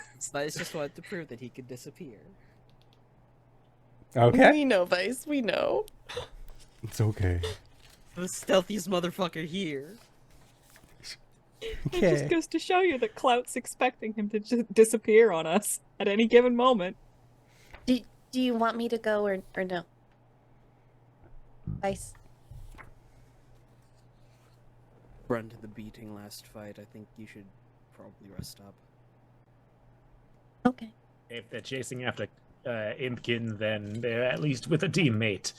Mm-hmm. So much as I don't want to discount Whisper, I've yet to see them do anything in combat, so I don't know if they're actually assisting right now. I mean, if they're chasing after Clout, then... Well, stealth is already out the window anyways, so... Have fun. Hey. Okay. So yeah, you exit door, go up one. You see Stag, Lion. Oi. He's gonna like... The Jeez. Whisper's there. What you doing leaving without me? What? No, you left without me. I did not. I was in the room. You left first, jackass. Grabs door, opens it, offers to him. And it wouldn't have been the first time you left first. Yep. And One wall of this chamber is lined with wooden cubicles, each containing a small bench and a hook for hanging clothes. Underfoot, a mosaic floor depicts images of demons. No, that's great. And then to the north, you see that there is a set of doors. If there are clothes hanging here, Mr. Imkin, where do you think the people are that belong to them? You reckon they're already in there? Maybe. The hooks do not have any clothes Oh, they on don't. them. Okay. They're just hooks. Okay. For placing clothes. Well, the cubbies are empty, so that's a good sign. Yeah. Unless somebody runs around in the buck and normally. You're supposed to run around in there in the buck because it's a bath. Oh, the door makes sense now. Vice will creep into the bathroom. Okay. Yeah, and opening the door, steam rises from a murky bathing pool. The tiled floor around the bath is cracked and ruined, as though something huge had stomped across it. Whatever caused this damage also left a gaping hole in one wall, through which you can see open air and a twilight sky. Nope. Back it up. Back it up. Seem a bit drafty in here to you? Just getting shoved back in. This, it's just the soft punches to the chest as he's pushing him back. This is where the Jabberwock roams. Oh, so that's probably not the best place for a long rest. This room is fine. The, in between the bath and the other hallway we just came out of. Mm-hmm. Yeah, okay. Hey, Whisper. Ooh, Why don't you go get Balhador and Lowry and take them here? Whisper will nod. Zip out. Thank you. Might be wise to leave this door open in case we need to make a hasty retreat. Which one, the stag door or the bath door? Stag door.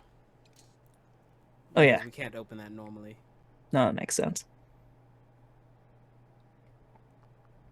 He's gonna look.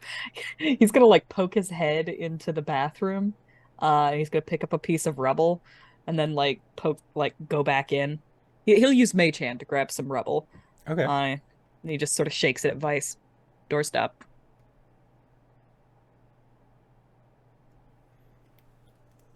Okay. It does, big guy. It does.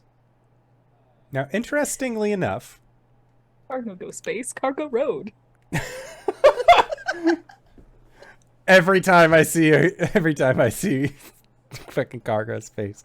Interestingly enough, inside of the library, the door opens, and Whisper comes to greet Balhador and Lowry to let them know that they have found a space. Or at least is making blinky, follow me. Seems to be agitated. But why Whisper return without the... We should go. Hurry. Combat! Lowry's gonna take out the Eldritch Staff. It was nice meeting you! It was nice meeting you too. Nice meeting you, Bye. shot! Did you ever realize that Lowry and Balhador could not, actually speak to Whisper to ask what's going on? Whisper, Hold on, I'm concentrating really hard on getting this doorstop into place. The door swings open, and Balhador and Lowry storm through. Balhador and Lowry are Avasti, here now! Jabberwocky! Where's the combat? There's no combat. Door swings Oh. shut, just Clout flattened against the wall. No, the problem is it looks like the Jabberwock's been through the bathhouse. There must have been a miscommunication between us and Whisper. Why did you send them during the blinky lights? No, Cloud, Sorry? why did you send them with the I thought that was the hazard lights. Right? Sometimes I forget I'm the only one who could talk to him, alright? Lowry just pulls the Eldritch Staff close and hugs it. I thought you were dying. So there. Well, What about the Jabberwock? He'll lead Lowry over and open the door just a crack to show the inside of the room's been wrecked up. from warm. Oh, It's a bit drafty in there. yeah. Doubt the water is even warm at this point. There's steam coming up from it. Steam? Yeah, it's warm water. If anyone's brave enough to go in for a bath.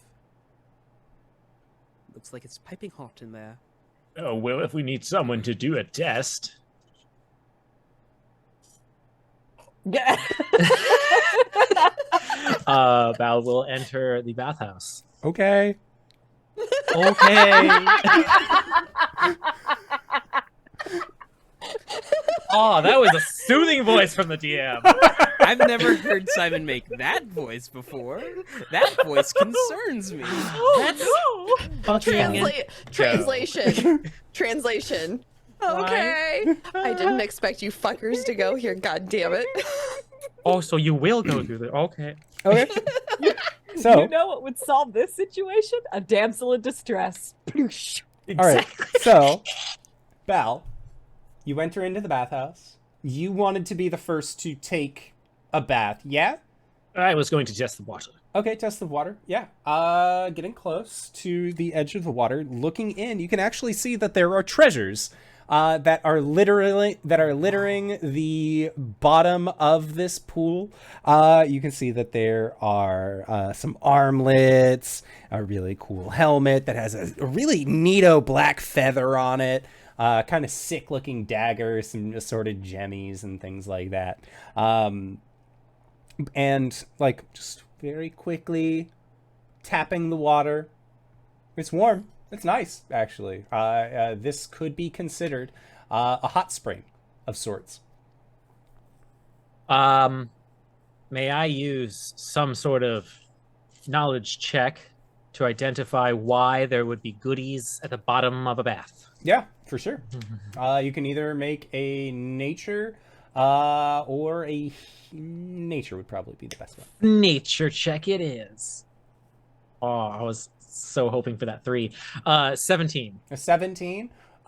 Typically, with creatures such as cats or more sentient animals that can gain an attachment to things, typically they will put all of their shinies, all of their treasures in one particular place. You, as a dragonborn, are very familiar with this, as you at your home, I am guessing, probably have like Bal's secret stash of shinies, as well as all of the kids and the grandkids. Like, you have what are, little hoards for the kids. They can't use them until they, go to college and join the higher levels of education and all. But it seems like this place is where some large creature might decide to hide some treasure. I will turn around and casually walk back through the door into this little locker room, and shut it behind me.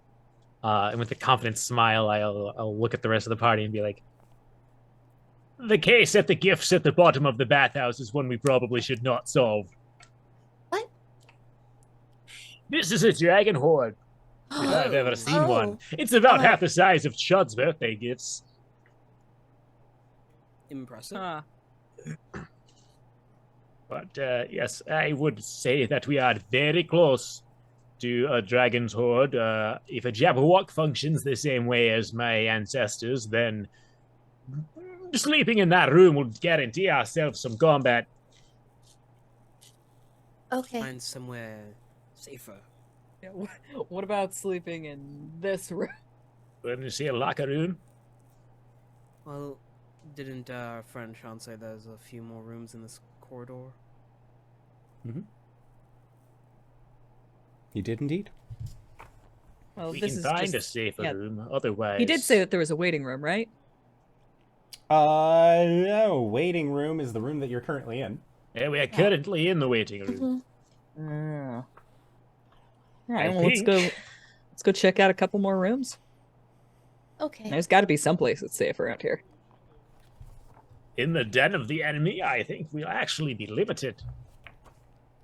But if we need to rest before we are confident in combat, then let's continue looking. Okay. All right. So Cloud will lead the then- way, and we'll go to the next room marked with a stag door. Okay, the next room marked with the stag door is if you continued to the north and then to the right, because north-right is definitely a direction. North-east at the end of the hallway, you would see that there is a door to the north, door to the east, door to the south, and a door to the south has a stag and lion heads upon it. Stagland door. Yeah, I open the stag door. Okay. Inside, Gently. you can see that this room contains glass cabinets filled with a wide variety of weaponry. The weapons are so well constructed that it is difficult to tell if this display is an armory or a museum. Hey, we found the armory. Looks What a museum. pretty untouched. Yes. Cursed, cursed, cursed, cursed, cursed. Cursed, cursed, cursed, cursed, cursed. You can see curses? I'm just going to guess. Oh. What Gotta a be situation excited. screams cursed weaponry. What You guys can you wanna try it? sleep next to cursed weaponry? Shrugs. I'm gonna cast detect magic. There is very, very faint magic that seems to radiate from every single weapon here. Well, nothing here seems excessively magical, so if they are cursed, then it's probably the minor kind. Or like you grew a funny mustache or something. Yeah. I Do you like have it. remove curse? No. Sean does. That works. Lowry's gonna, if there's a spear, Lowry's gonna grab it. Yep. There's a very nice looking spear, and you grab it.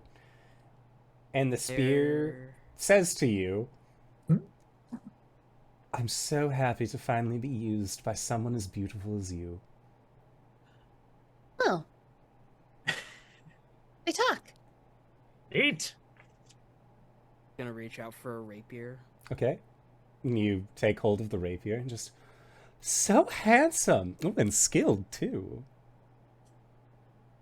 Oh, this is a little weird. It's not weird. Why is You're it doing weird? really well. I will pick up a dagger. Bal, when you pick up the dagger, it says, while in some cultures they might not find the reverence for one as endowed as you, I would like to let you know that your weight is beautiful. You're fantastic, and I love you. Oh, thank you very much. I should let you know that if you are in love with me, you should at least be aware that I'm currently at 6 partners, so you must be comfortable with a polyam type lifestyle. Oh, we're a polyarmory, but thank you. Oh God! Excellent! I also won't be using you as a weapon as I am more of a garlic type of person. I just wanted someone new to talk to. Oh, of course. Now, use me for all the garlic that you want. We mince, dice, and just generally cube most anything. That is fantastic, because let me tell you about some of my picky eaters. And Val's just going to please start do. Rambling to this knife about like the eating problems of their kids. Picky eaters. Cloud's gonna do a quick insight check to just Yeah. try and make sure that nobody here's being charmed. Yeah, make an insight Val is check. just BFFing with a dagger. Because all of a right now. sudden everybody's just getting like, oh, like You're you know, it beautiful looks and like loved they're and getting accepted. compliments. Natural one. Natural Um, one. Curses, all of them. You're guessing that the easiest, like the trick, they're deflecting a lot right now, or at least you have the thought that they're deflecting. Next time that one of these weapons compliments one of your friends, you compliment that weapon back and see how far it takes you. Jesus. Is there Power of a a net one. is there like a training dummy in this room? Yeah. And the training dummy is wearing like really nice armor. Lowry's going to take the spear and practice on the training dummy. Ooh, deft hands. Your form is incredible. Oh. Thank you. Now, thank you. You just keep practicing, and then as you do, just... Ooh, that would have been a gut shot. Great call. Vice is going to ask his rapier if they have a name. They say no. Why would I worry about a name? It's not like I'm Snicker Snack or anything. Do you know of one named Snicker Snack?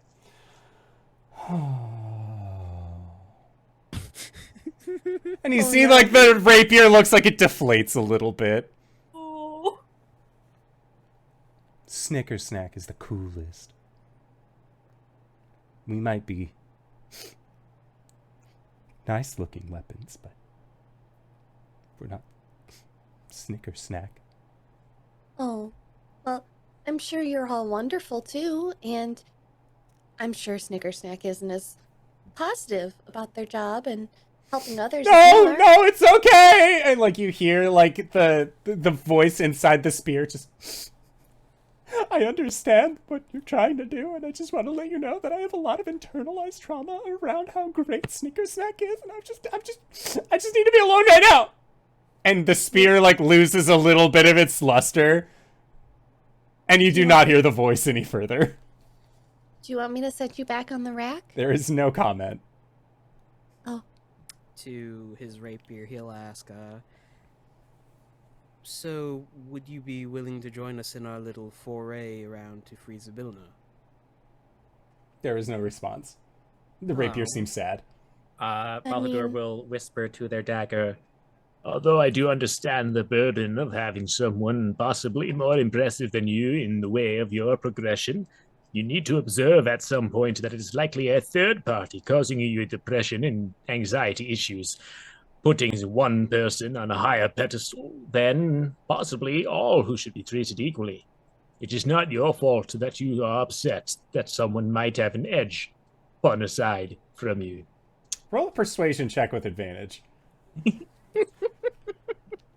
persuasion. You know, I should have fucking taken proficient in persuasion if I was going to be a parent, but I got a 4. All right.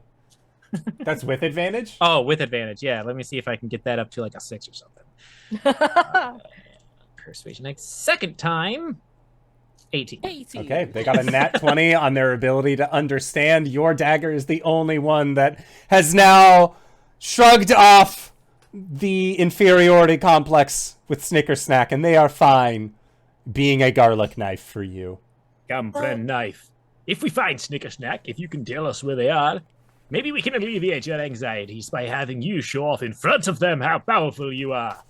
Yes, with Snicker Snack in trouble, surely any of the weapons that would aid in their in their quest to be freed from the evil that is currently after them would also gain great renown and be noticed for their bravery and their cunning and their daring.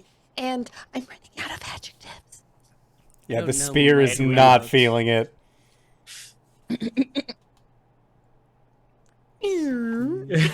Vice to his rapier. Well, I don't know much about this Snicker Snack, but you are the most elegant of foils I've ever seen, and I don't think Snicker Snack could hold a candle to you. I appreciate what you're trying to do. Would you like a little bit of maintenance? I would like a little bit of time and maybe some separation. That's understandable. I'll be here for you. Of course you are. You're really understanding. Just an all-around great guy. Tiny hug. Well, now, friends, let's go find ourselves whatever the hells we are trying. Naps! We are trying to do long rests. I think this place is as safe as any. It is literally an armory. You friends, do you mind if we hunker down here for a little bit? Not at all. Take your time. I understand how tough adventuring can be, and like, you've done a lot in your time, so you've earned this rest, big guy. You've earned it. Sorry. Oh, many thanks to you. Well, they say it. We should be good. All right. Clout starts rolling out bedrolls. I think this might be my favorite room we found so far. I really like books. Okay. And there was this one time that I saw Chud running around the living room, and I was like, "What do you have there?" And they excitedly turned to me and said, "A knife!" Oh. No. Okay, so... Right, well, Bao will still try and do some guarding business while everyone else long rests, because all I did is burn a breath. Okay. Here, somebody hand me one of those spears. Oh, here's mine. They're a little deflated. Huh. Sort of like shoves it into like the door handle to like jam the door shut. Okay. If it's wobbly, you can just. Yeah, they're just like. I don't think it's that wobbly. Look how I mean, unless it efficient is. and helpful you are. Okay. Take some time and clean the rapier up. Yeah, the rapier just it does not seem to respond the rest of the evening. Same with the spear. The dagger has overcome their inferiority. My but, new best friend. so You think if you throw them, they go wee? they will compliment you and say, "Great throw, sir." Or actually, they would also ask preferred pronouns. They would like to compliment you, but they don't want to be. They don't want to, step on any tails. Well, gender is a hilarious concept that certain societies have come up with to cause a lot of difficulties and frustrations for thousands of years. But should you need to use those, I am a big fan of they, them. Start with default and be corrected later, then make a mistake first and have to cause problems. Of course, you're so wise, so smart. Oh, most thank you. So through the evening, you all wanted to do a long rest in this chamber. Sounds good. Is there a watch order? Are you all just like high fives, nighty-night time? What is the goal here? Balador at least does not lead to long rest, so they can do some watch business. Okay. Guys can take third or fourth. Yeah, Cloud will take a watch. Yeah, Lowry can too. We can evenly split. Okay. Sounds good. So I'm guessing the Balhader is going to be on first watch to give the others some time to sleep. So who would be second? I'll go second. Okay. That's fine. So Lowry, roll a d20 for me. No. Okay. Just a d20. Don't add anything. Okay. 18. 18. Okay. So Lowry, your friends are sleeping, Yes. and you are like, you're a little remiss that one of these cool spears didn't end up becoming one of your new best friends ever, like that knife has been for Balhader. And as you are just sort of like, okay, it's a quiet room, you are thankful for a brief moment that Clout had jammed the doors, because you hear the door handle jiggle, and then you hear a from the other side of the door, and then there is a brief push, and it seems like someone is trying to open this door.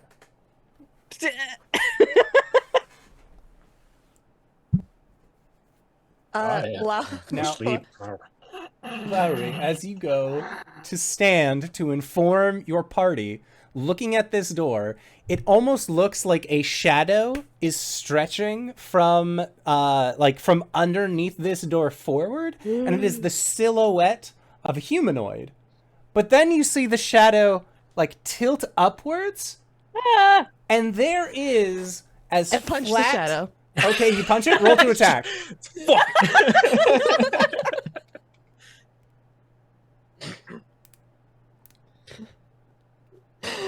Oh gosh. That's a 13 plus 15. Okay, so you managed to strike out and hit this shadow. Cool. 0 points of bludgeoning. Were you punching it just like square in the nose? I was aiming for shadow, so whatever dead center Okay, is. dead center.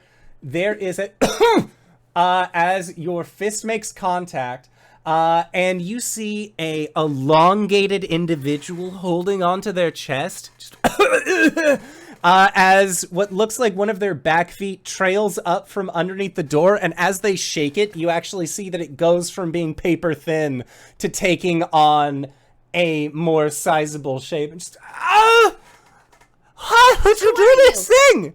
Who are you? I am the butler. I am Thinnings. Who are you? Oh, Why screaming? It's, my shift? What? No. Huh?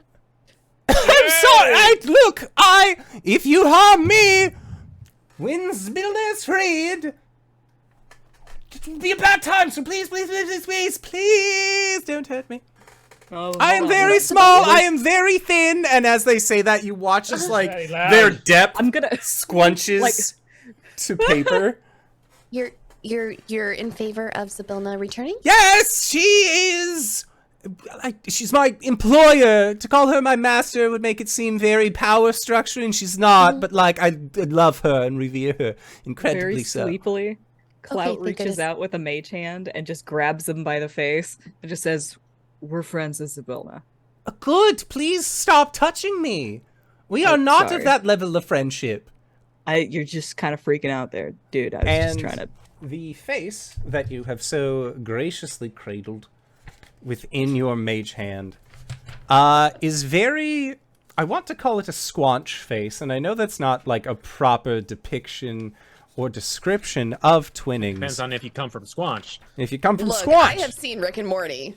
So it is Let's not. squanch It it is. up in here. It is not one of those style squanch faces, but it is Squanch? very much a like if you took a ball of Play-Doh of silly putty and squished it just a little bit, like it's more oblong in the cheeks, and they have what would appear to be almost like reflective eyes. Their hair is parted in the middle, doesn't go down past their cheeks. They're wearing very fine clothes and an absolutely lovely ascot.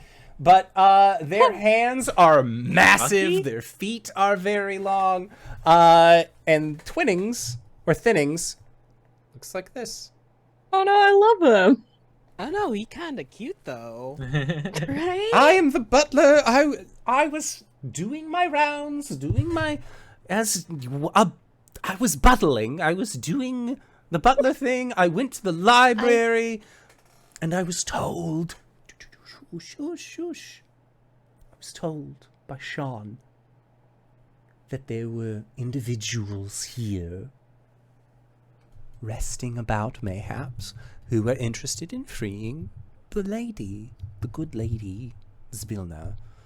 And so I figured that I would greet them, and I was checking rooms, to go make sure that none of the weapons had been complemented.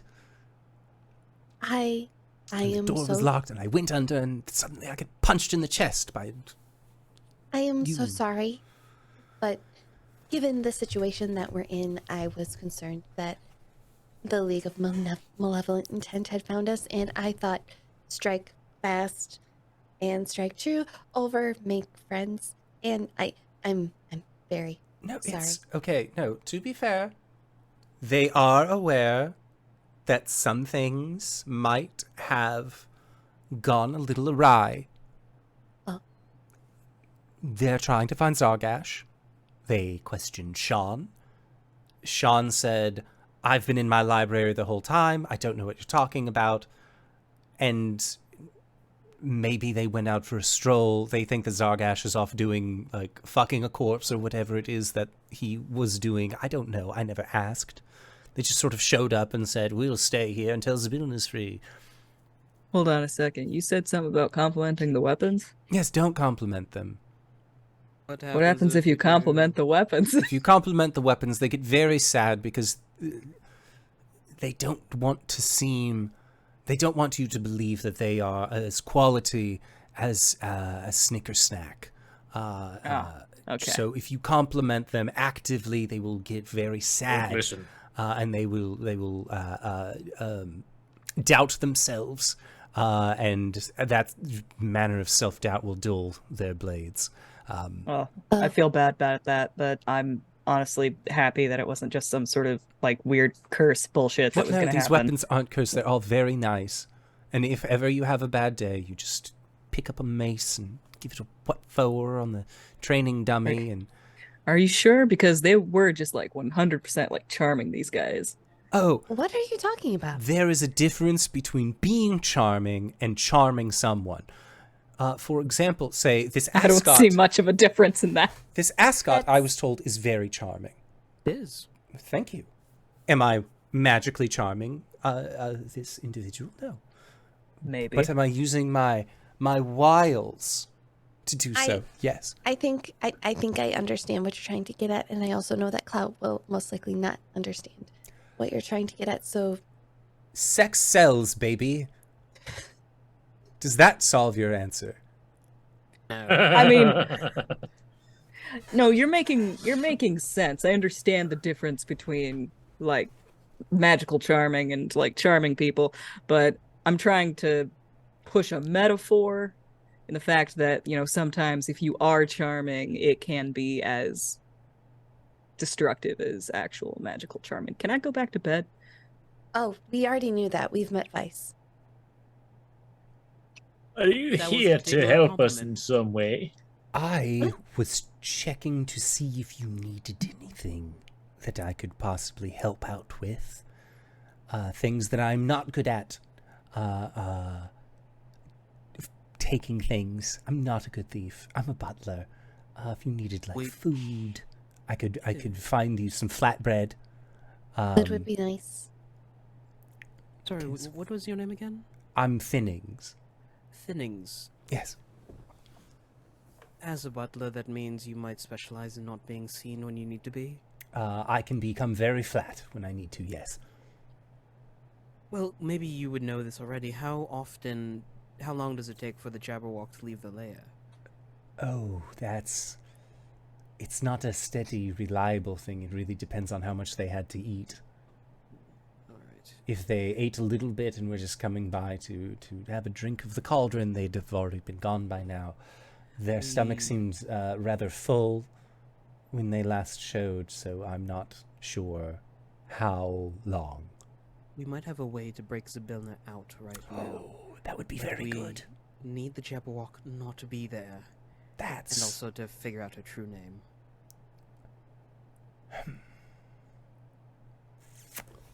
Let me see.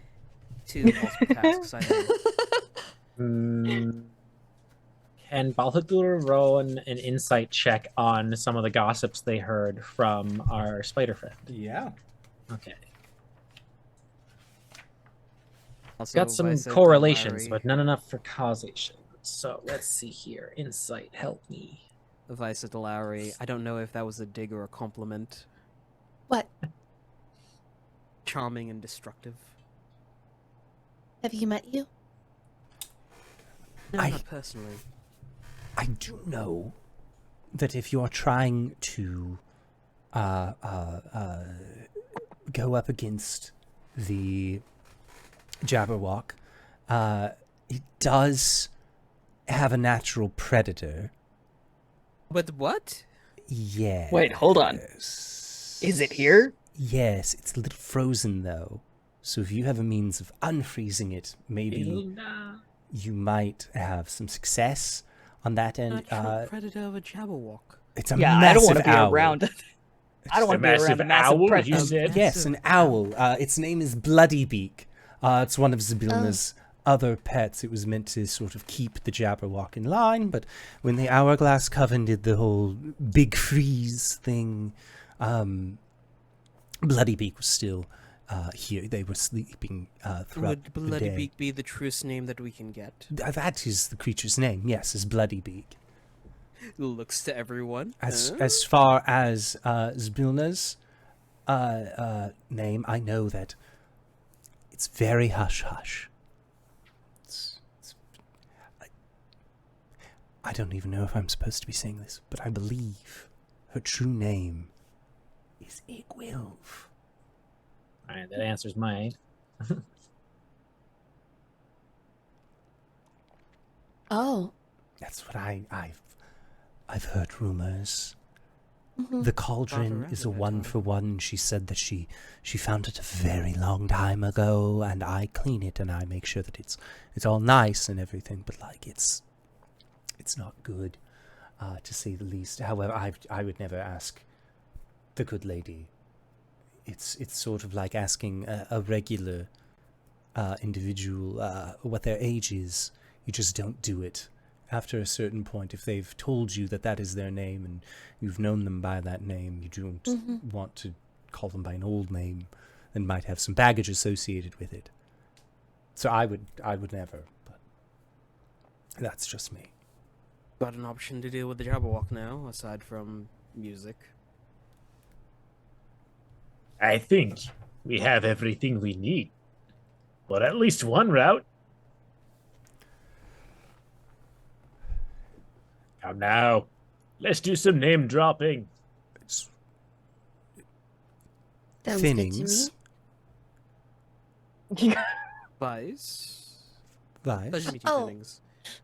I'm What? so sorry. My name is Lowry Moon. Lowry. Pleasure to meet you. Humbug. Humbug. Nice to meet you as well.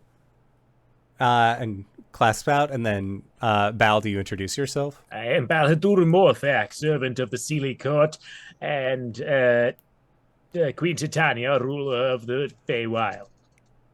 Oh, I see. That would explain the letters that have been coming this way. Small. Oh, they did get them. Yes. They were brought by a rather small, rather shredded individual, if I do say so myself. Very lovely little mustache.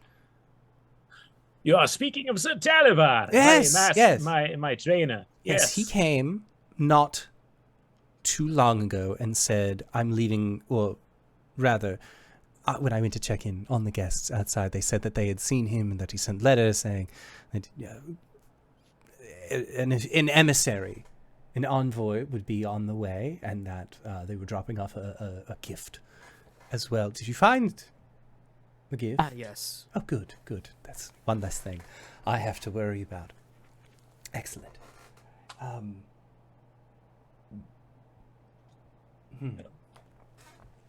Right. So if you are looking to free Zbilna, I would recommend, and you have the means of doing so, I would recommend doing it if you can. Let us make do. And when the circle of introductions is all being made, Clout, you will take notice that Whisper is actively trying to hide and not be seen by this individual. All right. Clout will just sort of like hang back, like probably like just sort of like stick his head back where Whisper is and just be like, "Hey, buddy, what's going on?" And Whisper kind of does like a little like shifty side and just nothing. That's what's wrong with you.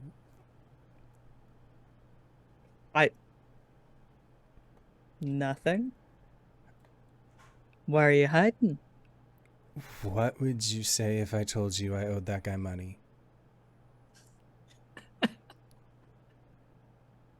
I want to say I'm not surprised, but I am very surprised. What were you doing out We here? can talk about it later, but like, don't worry about it.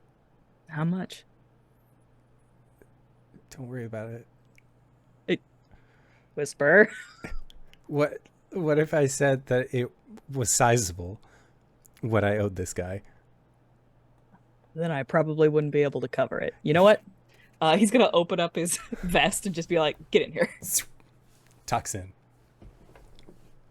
He's just gonna like cross his arms over it. He's gonna hide his bro. Okay. All right. So Thinnings has offered to also show you where you could find Bloody Beak. If you would like to continue a long rest, Thinnings will go about their regular duties, and then we'll come back after a brief sweep, so that way the League is not alerted to where you could possibly be hiding. Yes, please continue buttling. I will buttle, sir. Yes. And they nod, and as they're walking backward, you just watch again that, like, the definition that they have squizzes up, and they just under and then slide, continuing to look like they're, like, towards you, nodding, as they just exit out from under the door. My apologies again. Maybe we can do brunch? Oh, okay. Brunch sounds... And you just see, like, the okay hand, like, brunch sounds great. All right. All right, while you all talk amongst yourselves, I have to pee really bad. I'm so sorry. I'll be right back. Well, I think that once we rest up, we can get things accomplished. You can complete the quest that you have come here for. I can finally deliver a message to our ally. We can all go on to our merry ways. The proof of fools onto whatever adventure y'all plan on doing next. I have a few birthdays to catch up on in the few years that I have been here. I'm sorry, what? I said, which part? The whole thing, or... The time lapse. Years? It's only been like a week or two for us, correct? Concepts of time are a bit difficult in the very wild. I mean, if I have no idea how long I have been here with you all. All I know is that I've likely missed a birthday or two, seeing how there's one every 3 weeks. Actually, I don't have anywhere to go after this other than back to Alessandra, so I was actually kind of interested. I would actually like to meet your family, Val, if that's okay. They sound interesting. I would be more than welcome to introduce you to my family. A long one though it is a powerful clan, and I can show you the Sealy Court as well. You might even like it. Oh. I love that. Thank you. After that, Moon, how about you come with me down to Waterdeep? I could show you around and show you the giant statues that guard the town from giant calamities. Go for a little swim. I would not. There's rumors of a silver dragon in the water. And a giant shark. I don't know about the latter. I've never had to fight a shark, but dragons are exciting to meet. I met my ancestor once. It was a life-changing experience. Most dragons I've met have been rather combative. Chromatic ones, then. As I heard, is that it was a bronze one? Or is it brass? You met a mean metallic one. No, I don't think they fall under the regular category of dragon that we're used to. Gem, astral, jelly, blood. Honestly, I rather don't know. But I met one. One of his followers, too, could turn into a red dragon. That was funny. From my time in history and knowledge, those that are chromatic tend to have magical influences from Tiamat or some sort of powerful dragon that makes them all douchebaggery to some extent. No, they don't prescribe under our dragon gods. Different plane, then. Different plane. Ah. Oh, by the way, that aside, I read up to the part where you are in the third book, Moon. So we'll be reading together from now on. Oh. You'll slide to the third book, and there's like the bookmark she had left in there. Hope you liked it. Spicy. And is this how the rest of this long break goes? So the name is Igwil, right? It seems to be so, yes. It's the name of the cauldron of the original owner of this realm, and as far as we are aware, she is the original owner of this realm. I've heard some stories of that name tied to Pasha. So I think that there's enough there that it tracks. Now, the owl's name, we also got their true name, right? Bloodbeak. Bloodbeak is their true name. Bloody beak. Bloodybeak. So we can wake up this creature to scare the Jabberwock away. We can use the name of Eaglewiv to shoo the Jabberwock away. I don't think, as much as I'd love to try, that we are capable of combating the creature way. I'd rather not. We have very limited resources. Well, maybe if we can just get in there, wake Zybilna, she'll fix everything. Right, but getting past that Jabberwock, are we going to go in there and say, it's okay, we know your master you live, or are we going to go get to the Shua? I would rather sick Bloody Beak on them, just to be sure. From what our butler friend was saying, Bloody Beak's job is to keep the Jabberwock in check. Alright, well, we know where they are. We could always ask our Yeah, friend. they did say, I believe, where Bloody Beak was, right? In like a basement or They something? did not. They said that they could take you there. Okay. All right, so when they come back, we can have them show us where to go. After Alright. brunch. Good as plan as any. This is exciting. Iglewave. I think I heard Pam say that name. Next You're thing you're fine going with to that. tell me, you're going to say that Tasha is also Iglewith, and then he stormed off. Oof. You'd really hate it if we asked Tasha to bring him back. And then tell him that she's also Iglewith. Yeah. I kind of want to now, just to see his face. Talking about asking the ruler of this realm to bring back your fallen comrade. Do you still have a body preserved for them? No. Do you have a vessel, perhaps an automaton or They want to rest. little jar? I don't think that's changed. And then Even if we I- got their hands back? Ask Zybilna if we could talk to Pam for a bit, to see if he is willing for a revival. that would be wise. Alright. Would that Well, at work? least we tried. I mean, it'll be good to try. You still completed your friend's quest as you intended to do so. So, regardless of whether or not they do end up wanting to come back, at least you have finished the living goal of putting them to rest. You should be happy about that. I'm not happy about most things, but And I can always content. try. That's a better word, I think. Thanks, Belle. All right. Where'd the butler go?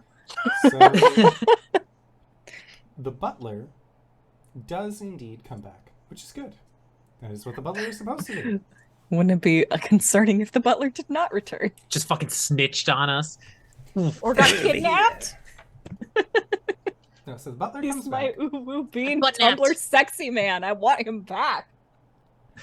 I need Hey, sexy I help. asked him to brunch. Back True. the fuck off. True. I saw him first. And only one of the party has mentioned It's been anything about being 150 years. non-monogamous. Lowry needs this. Oh my god. I mean, if it's Wings fighting Clout, the way, or If it's Whoa. me fighting myself. oh, you mean every day? Anxieties. Butler time. So Listen, you had your thing with the trapeze artist. Let Lowry have this one. You're right. I'm not fighting. I'm just saying I like him. okay, so when Thinnings returns, he will also ask, does anyone have the ability to fly? Do? Oh, a sizable number of you. Yes, this will make transportation that much easier. So It only lasts for a minute, though. that's fine. We only really need to travel about 100 feet or so. Yeah, okay.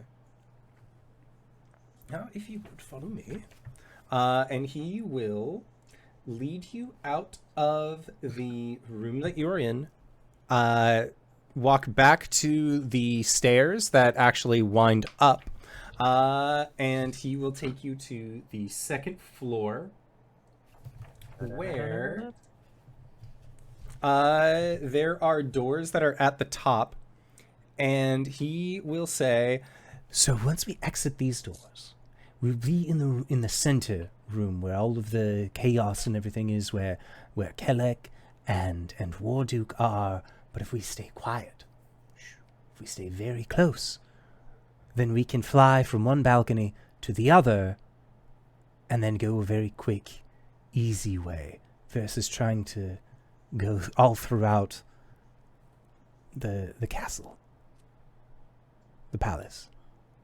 All right. I like it. I can be very thin.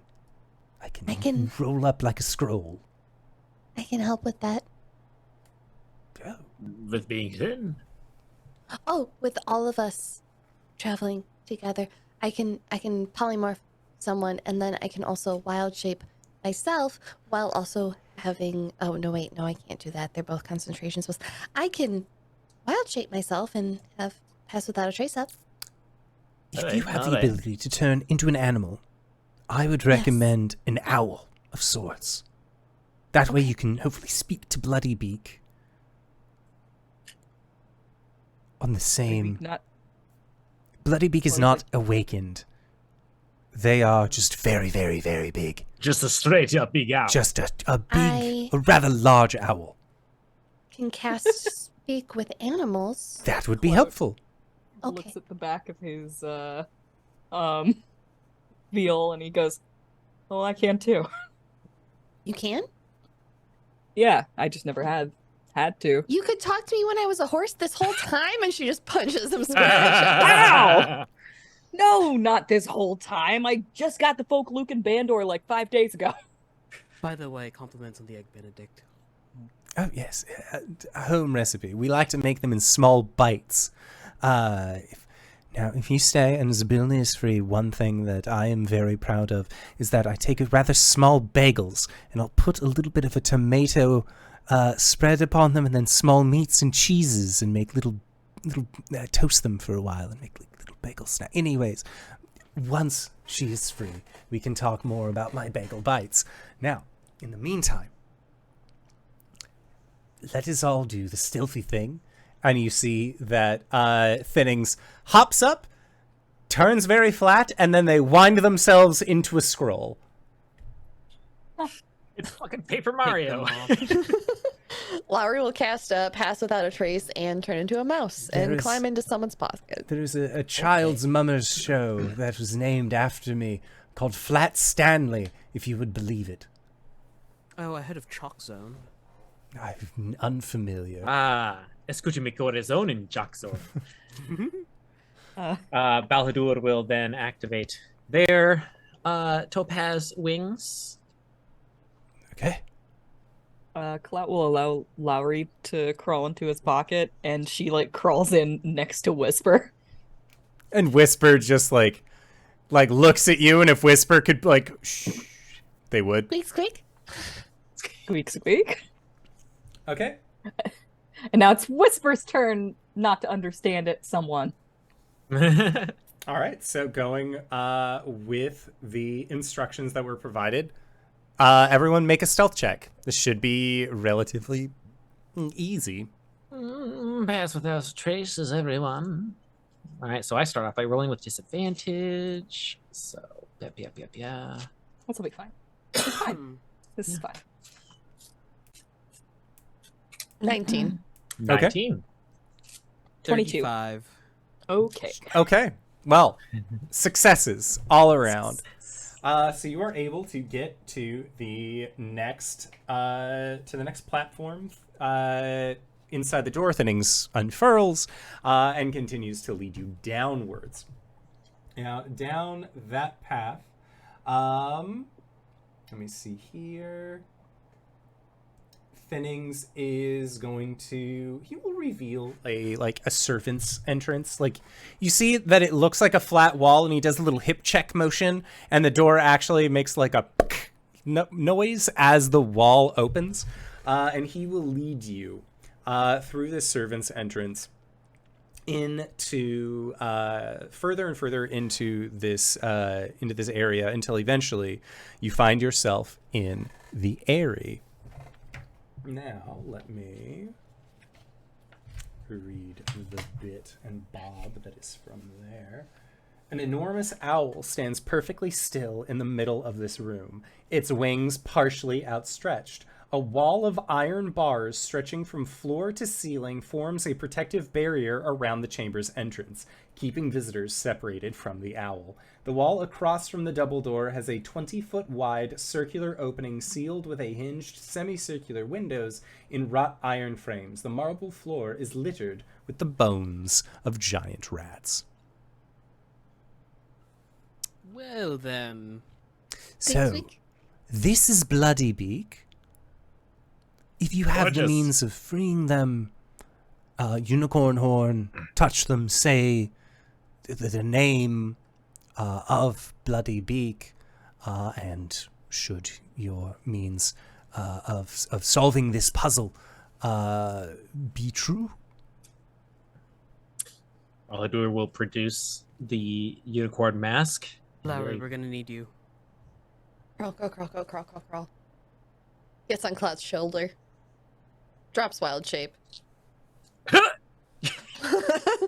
While sitting on Cloud's shoulder, we'll cast Speak with Animals. Okay. Would you like to do the honors, Moon? Offer the mask up to Lowry. Oh, sure. Okay. Since you are going to be the one to talk to them, you might as well be the one who forehead kisses them. That's true. Thank you.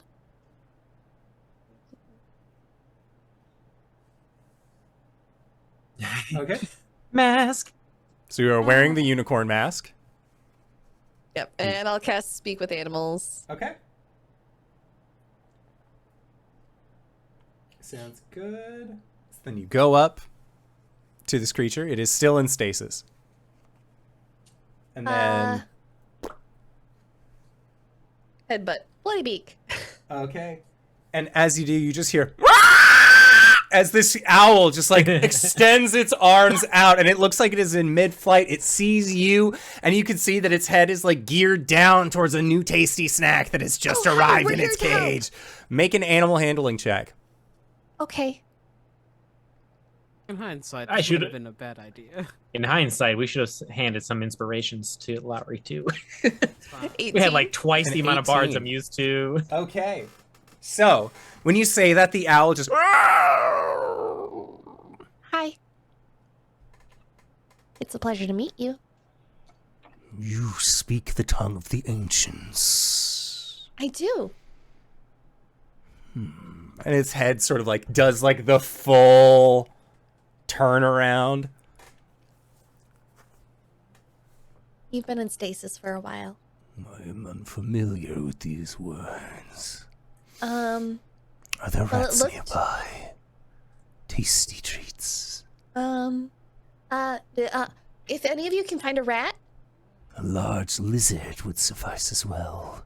or a large lizard I am For what? I feeling can help. Pushes hungry. Val back. to eat. Yeah. Oh, Belle, get out of here. All right. Well, actually, how would you feel about nibbling on a jabberwock? One If you could is around hear a deep like coming from inside of this owl, Do you have Jabberwock? We don't have one, but we'd like to get you out of here because there is a bit of a jabberwock problem here. I am inside of this cage. Yes, Free me. And we're I working will on that. eat this Jabberwock. I will feast upon its entrails. Where? I wish you all the success with that. Do you speak the words of Zybilna? Words that are only capable with lips. My beak does not offer me such complicated speech. like her magic? Yes, there are certain Sounds like the words. conversation is going well, at least. Words that she would say that could free me. Open this place. My friends here do Speak the words, and she's going to gesture to all three of her companions. Hello.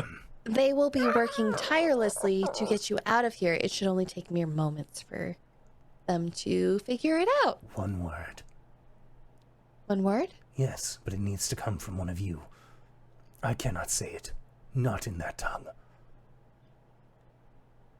Can you say it in your Kanzus. own? You must say Kanzus. Kanzus. Love We can do that. Kenzu's what? We're Lowry not and in Kanzus anymore.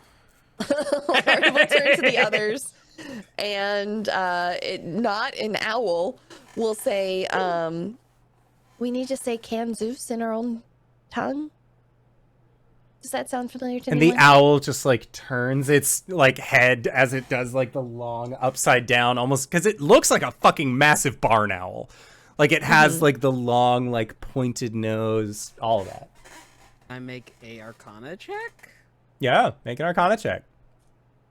Seem to respond to you saying it. 20. 20? It's a command word. There's something magic here that probably needs it, and this bird can't say it.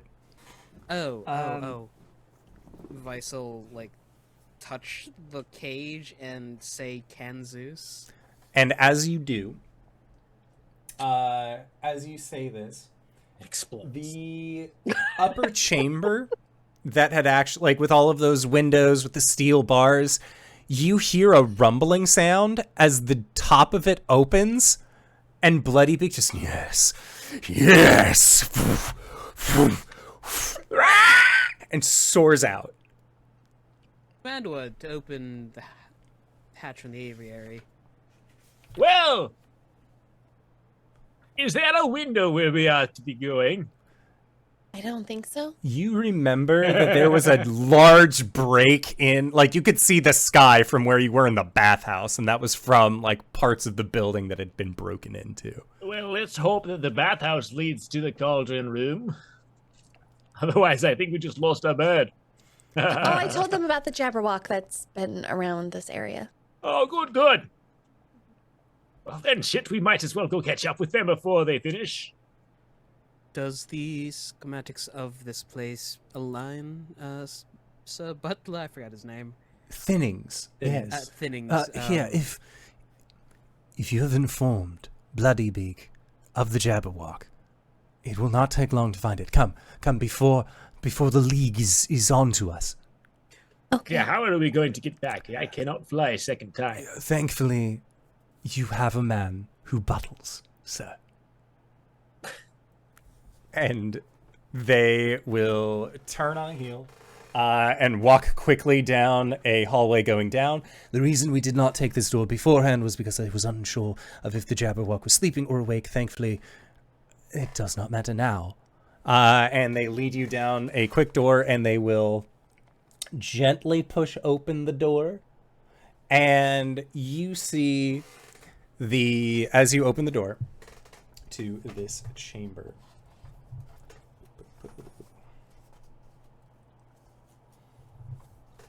a grand ballroom lies before you. The northern part of the floor is littered with the splintered remains of 3 doors that have been knocked from their hinges, leaving openings through which you can see adjoining rooms.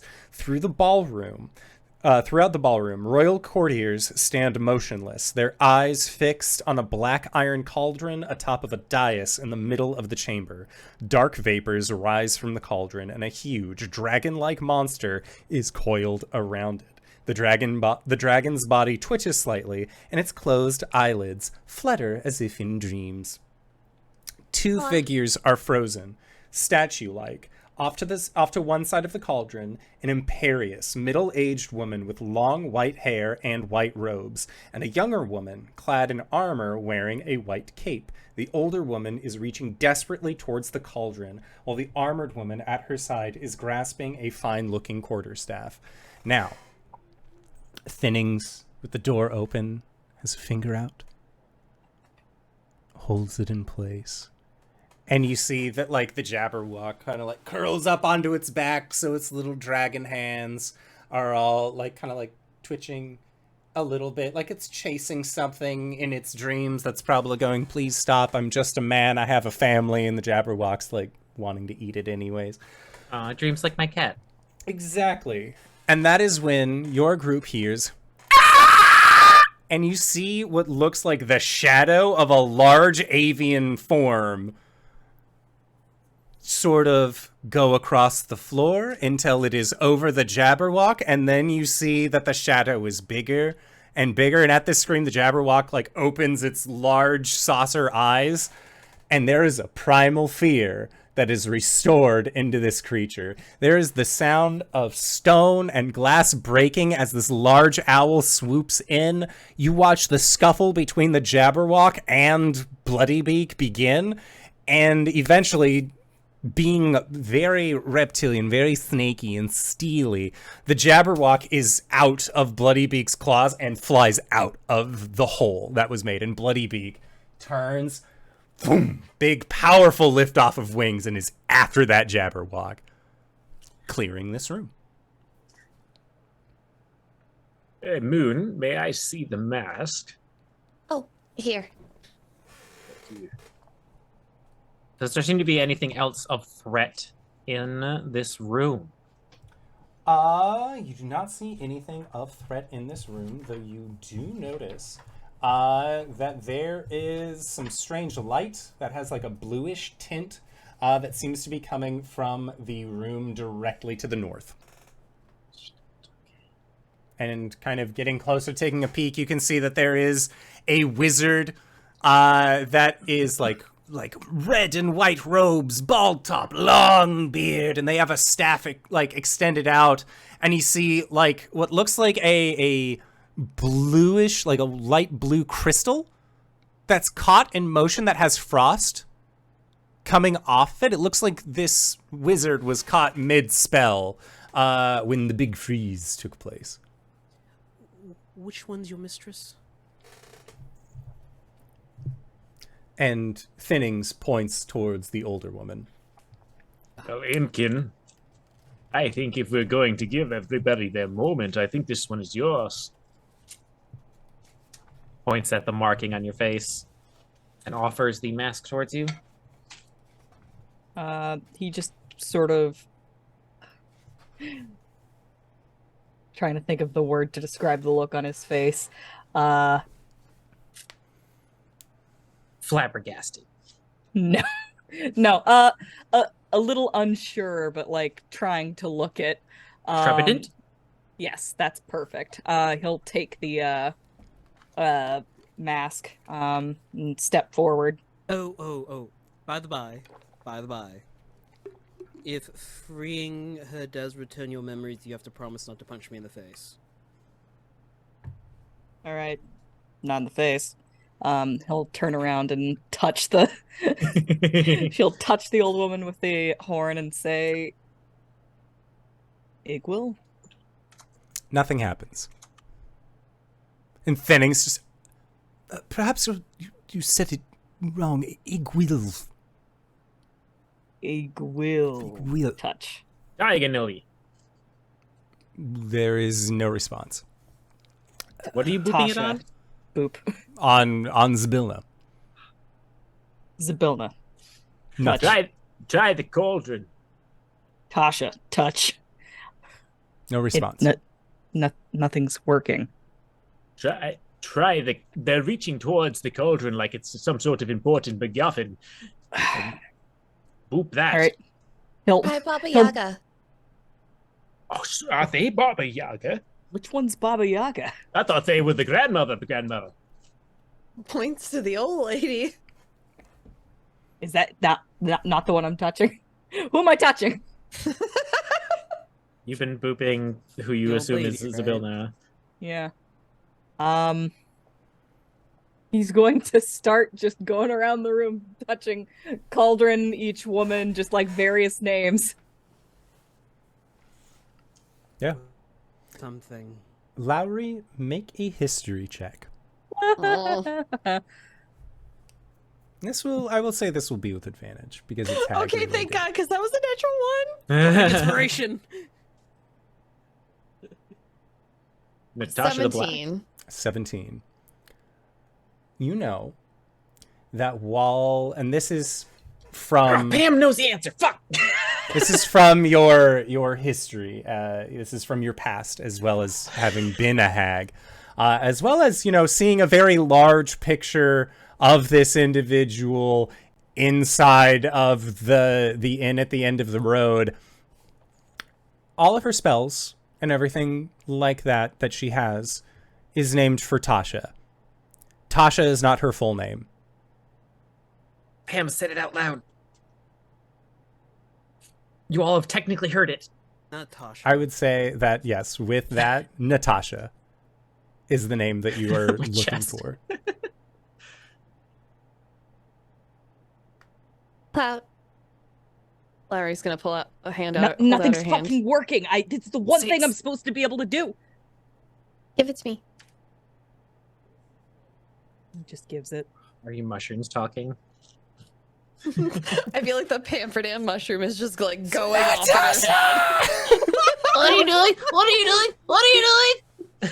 Her name's Natasha. Her name's Natasha. Her name's Natasha. Lowry will take the Clouts. Not the Clouts. Mask? The mask's horn, and tap it to Natasha and say, Natasha. Okay. And as you do, you can see that the magic radiates from the horn, and it washes over this individual. And once more, able to move, Zybilna lurches forward a step, and then quickly regains her balance. Damn! Too late!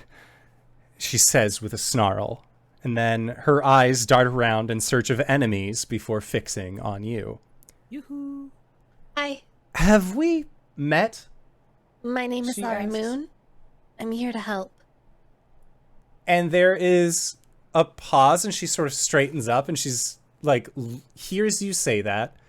Clout, there is a rumbling from the inside of your jacket. It is Whisper. Alhadur is going to take a full regal bow. You might actually know one of my friends. and she's going to turn and gesture to Clout. He's putting his hand over that place on his jacket to try and still Whisper. Whisper shoots out from under your palm and goes towards Zybilna. And as Whisper does, you can see that this look of anger that she has, like not recognizing you, softens. And she says, "My old friend," and extends her hand out towards Whisper. And as this will-o-wisp ball comes onto her hand, she looks up at you. "You did very well." And she reaches into her pocket and pulls out what looks like a little Briganock who is completely passed out. And she then takes that will-o-wisp and passes it onto the Briganock. And you see that the Briganock, like, color comes back. Whisper shrinks down a little bit as there's now just like this little man that is there in Zybilna's palm. And it looks at her and just like there's like this little incoherent chatter. It seems like Whisper, even being able to speak regular people words, is not coming through. And she says, "Yes, he is very handsome. I know that." And she will say, "We'll come up to you, Clout," and put her hand on your shoulder and say, "Thank you. But before this conversation can finish, there are certain things that must be done. He likes you." And Whisper will like hop over to you and then like crawl into the pocket. And you can see Thinning's like there's like a look of recognition, like, wait a second, I know that fucking guy. And like there is like that little bit that washes over, like, he owes me money. Like you have that like brief moment of Thinning's. Zybilna walks over to this like wrought iron colored cauldron, and she will look at it. She'll like scrunch up her nose and then put her hand in, pull up some of the liquid, and you can see that it looks just like swamp mud that is on the bottom. She throws it to the side, speaks words of incantation, and you watch as this dark cauldron turns into a gold color. As it does, you can start to hear crumbles and rumblings people begin to move, slowly at first, but then in full actual motion. You can hear what sounds like 2 blasts going off in the room, not towards the north of where you are, followed by a, "You'll never take me alive!" Yep. We just hit the pause button. As Ringelrune comes from back being unpaused, as the Palace of Heart's Desire clicks back into motion with the rest of the Feywild. And you're watching things happen in fast speed, and she just pauses and takes a deep breath in. And before things truly get bad, of large chunks of rubble, they stop. And she takes her hands, brings them down over the cauldron, does several clock-like motions in a counterclockwise cadence, and he watches these stones begin to pop back into places that they were supposed to. And she says, "Thank you for freeing me." And she will take another pause, a deep breath in, and you can feel the world shudder as what looks like various elements of different color begin to seep up and into her. There's a deep green, there is a deep blue, there is a deep red, all of which are colors that you remember associating with the various other archfey that you installed to keep the presence of Prismeer. She then opens her eyes again and says, "There are those in my keep who should not rightly be here. Thinnings, see them out." And Thinnings, and you can see just very penitently, yes, ma'am, of course. And she says, and she extends her hand out, and you watch as this wicked-looking longsword appears. "Make sure they don't return," and hands off a blade that is known as Snicker Snack to the butler, so that way he can take a Vorpal blade and buttle. She then turns to you all, and in a moment that is very unbecoming, Clout, she embraces you in a hug. And you hear her whisper, "I knew I could count on you. I made good. You made good on your deal. So I will make good on mine." And with that, she will give you a brief kiss on the cheek, and Clout, your memories come back to you. Each scratchy, overt face has returned. All but one. Is that Dick? It is not. When you think about a specific family member, you realize that you have difficulty remembering. Oh, fuck. You also realize that with the magic lifted,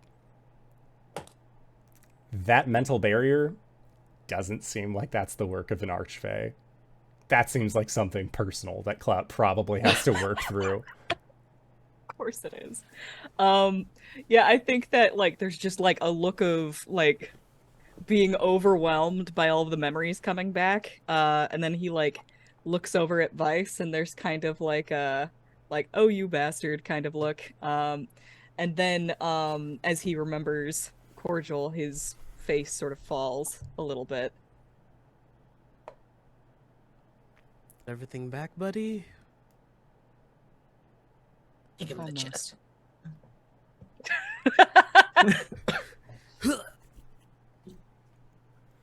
What was that?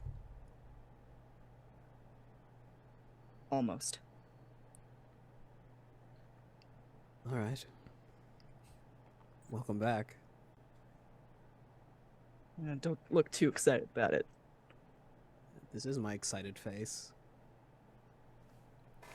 And Vice is he's going gonna he's gonna rear back like he's really gonna hit him. Oh, as he does that, Vice just scoops him into a hug. God damn it. Would people quit doing that? I'm sorry I fucked with you while your memory was gone. Yeah, well, it wouldn't really be you, would it? If you didn't. The Grouch Couch, thank you so much for the raid. You came in during the finale. No, stop. Wait, what? Whatty? The what? So, It's destroying a paper towel. oh my god. So, Stop that. Zbilna has revealed herself. The realm is in the process of getting repaired. She is over by her cauldron. Vice,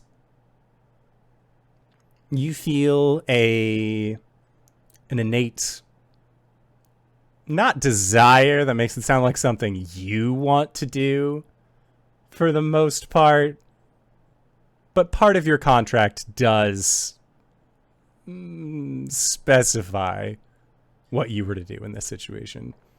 Yeah, Do you want to? he'll pat Clout on the back. I'll be right back. I'm gonna go take a leak. Right? Oh, by the way, I sent Glycer off with some letters. I gave her one from me to you. I'll tell you about it later. You did what? He'll enter the hallway privately, Okay. take out that pin, flick it in the air with the thumb, and then just use the katana to break it. Okay. As you do, I would like for you to make a Constitution saving throw for me.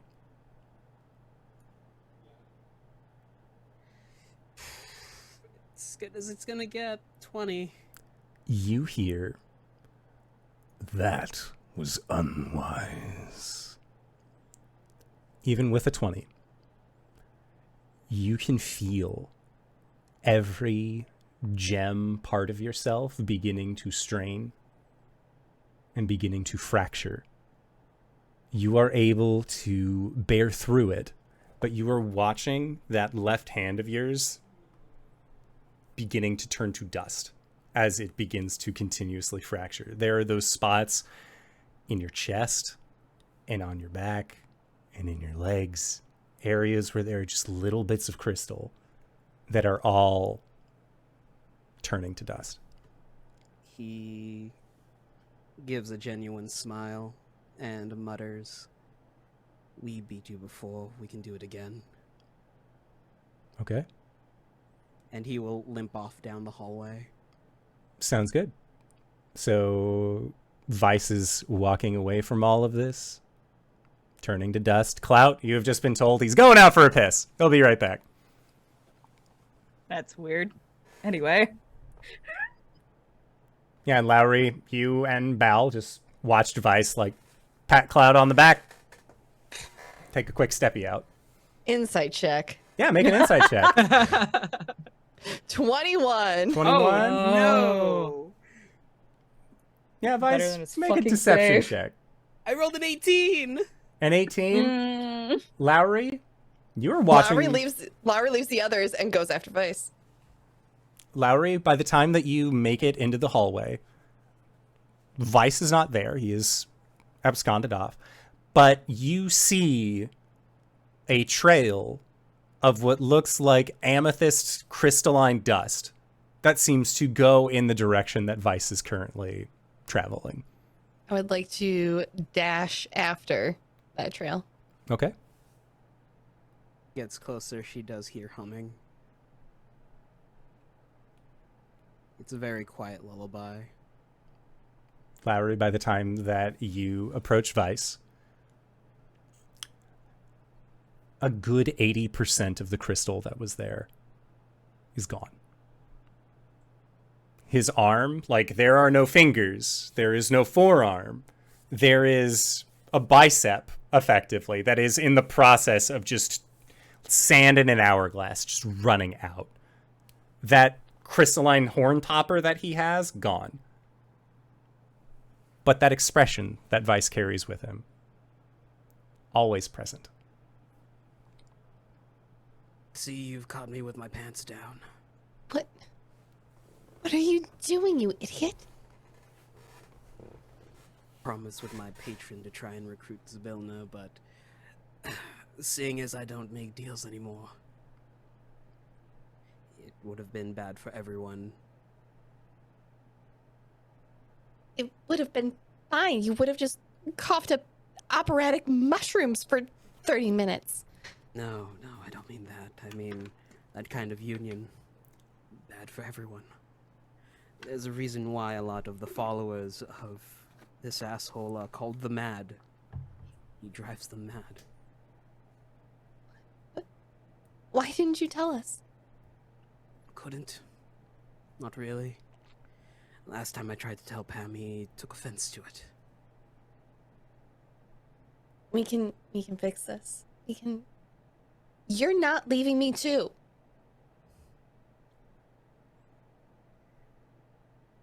I don't think I'm supposed to exist, Lowry. Timeline's all fucked up from what I learned. I think this is a good way to balance things out. Stick it to my previous patron, as inconsequential as it may be. She's gonna grab Vice by the lapels. Screw what the timeline says. Screw what's supposed to happen. I lived when I shouldn't have. I gave up everything. What the hell do you want, Vice? Do you want to leave us? No. Do you want to be nothing? With whatever hand he has left, he will pull her in for a hug. Honestly, right now, I'd like to rest. I'm so sorry, Lowry. But know that in the time that I've spent with you and Clout, Pamferdam, and Balhador, you helped me so much become better than I was.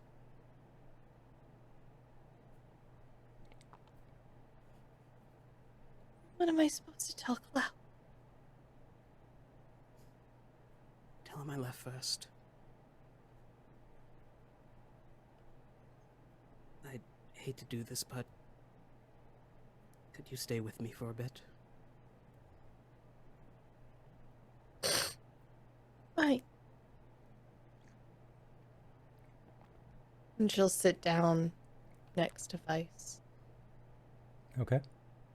You know, it's been over 100 years since I've been back on the material plane. I was looking forward to going back with you. Sorry I made some promises that I didn't intend to keep.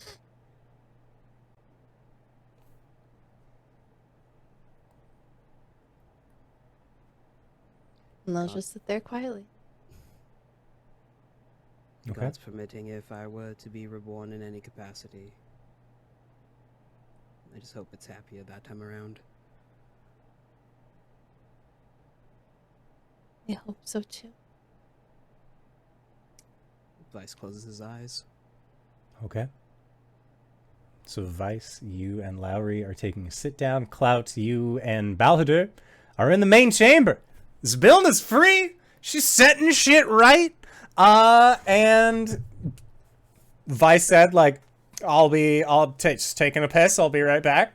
And then you saw Lowry kind of like go off after him. And Zybilna, over the cauldron, turns to look towards both you, Clout, and Balhadur, and kind of motions you both over. Just come. You must be terribly hungry. Here, personal recipe. And you see that she takes a ladle into the cauldron and pulls up what looks like ramen. She will put it into a bowl, hand a bowl to you, Balhadur. Bowl, hands it to you, Clout. Thank you, Lord of the Land. He's gonna like sort of look down at the noodles in his hands, remembering the last time that he had this recipe. He was fucking dead. And he's gonna look up at Zabilna and say, "Hey, not all of us made it here, you know?" There are many who attempt to get to Prismeer but are unable to. Right. Are you meaning There's- others who may not have survived the ordeal? He nods. There was this gnome, you see. And he's gonna tell the whole story of Pam. I see. They sound like a wonderful inventor. Yeah.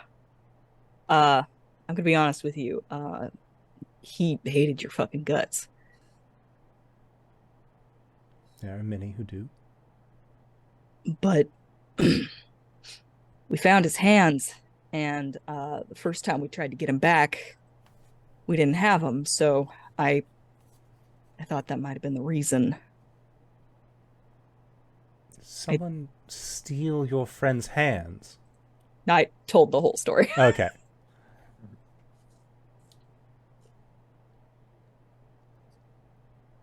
And I just owe it to him to try, you know?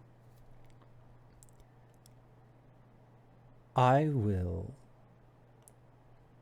offer you what I can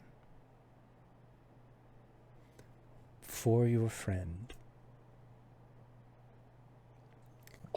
Do you wish for me to attempt to reach out beyond the realms of the living and the dead to beseech their soul to return? Well, when you say it like that, it makes it sound like this big, huge taboo. Like, I mean, is there some way for me to talk to him or something, just to see if this is what he wants? If that is what you wish, I can put you through. The other option, and this would take a toll on me, I am able to perform in this domain what others might consider miracles, what higher level spellcasters would consider a wish. At my current state, I can perform one wish. To reach out to your friend, this would not be your wish. To bring them back, that would be a different means entirely. It's pretty big. I got 2 other people with me. I feel like they should be a part of this conversation. Even if you wish to turn back the clock, so to say, make it so they never lost their hands, you would risk them not knowing you, and you would be put into a separate timeline where, who knows, they could be running an academy by now, or making war machines, or just simply making toys.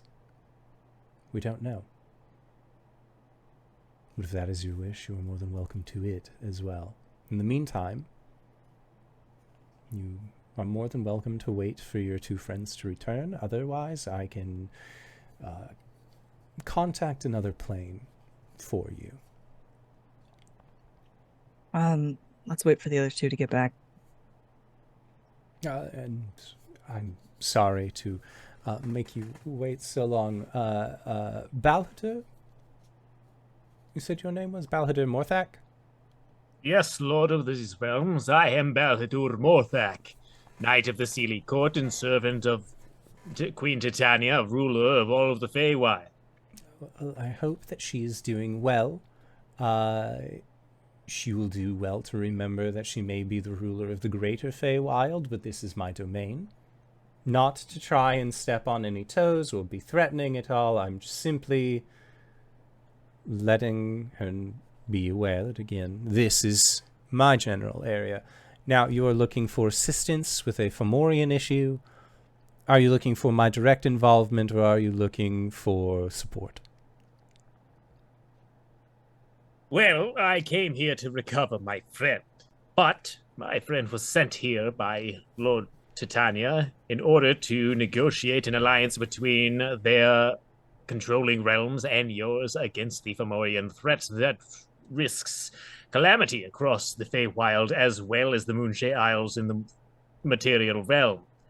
We did not expect, however, to find your empire in such disarray and needing assistance. So, I would like to offer a change in what we came for. Yes. I think it'd be wise and pertinent to assist you first, help you recover the lands that you have lost, stabilize the Palace of Heart's Desire, make the walls of all of the Feywild strong before we ask anything more of you. All I am asking is that you open the doors for more friendship. She will nod. And she will extend a hand out to you. And say, reciprocity is one of the main rules here. You have helped free me. You have helped set things right. As such, I owe you quite a debt. Once I am strong, and my powers fully returned, I am more than willing to help you.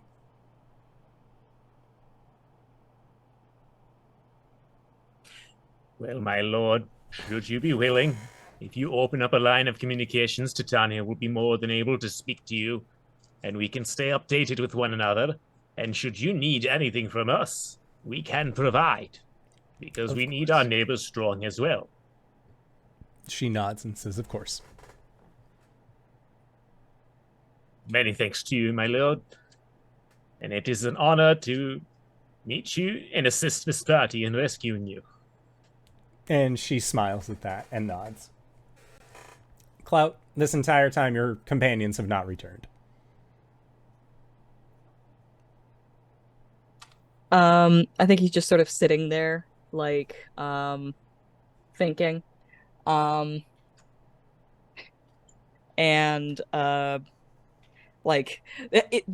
is a silent scene, with us like a slow zoom on his face. He's just sort of sitting there thinking, and then he'll like peek into his pocket, sort of like poke at Whisper a little bit, and then there's like a look of consternation that crosses his face, and then like a look of like realization, and he's gonna exit the room. Okay. Yeah, going into that hallway, you can see that Thennings actually has what looks like a dustpan and a small broom, and they are just sweeping up what you can see to be like amethyst dust. And Thennings is commenting about how dirty this place has gotten. Where is Lowry? Lowry is still where she was with Vice. Yep. Past the hallway, outside. All right. He sees that, and his power walk turns into a run. Yeah. And when you pass through the door, you see Lowry sitting next to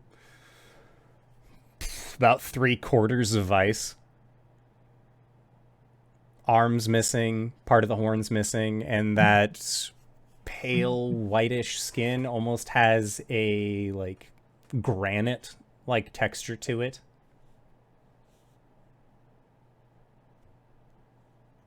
They are not moving. And Lowry, I am guessing, has like the big tears. Oh, full on nasty, like nose running, like full on tears coming down her face.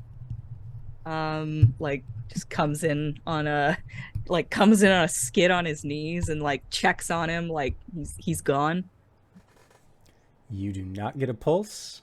And his skin actually has like that same kind of like stony feel to it. All right. He's gonna look at Lowry and ask what happened. He was supposed to do something and get Zabilna's help for his patron, and he didn't do it. Now he's gone too.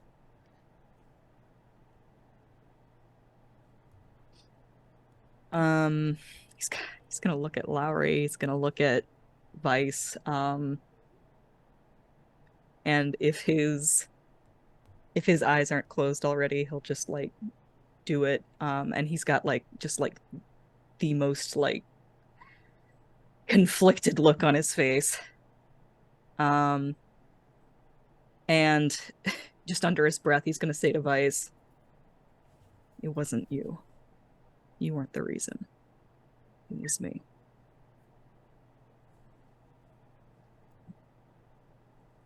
"We've got a wish," he says, turning to Lowry.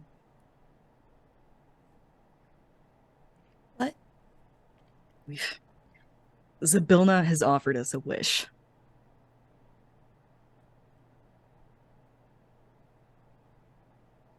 But we can only get one.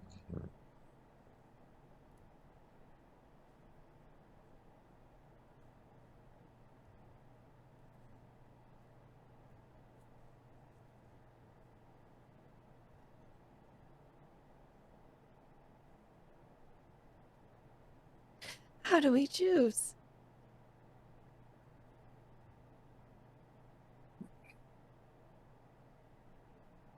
We ask. She'll let us talk to Pam. I'm guessing we could talk to him too.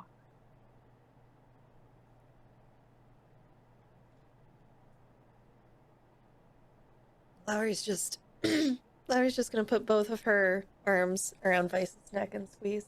Or Clout's neck and squeeze.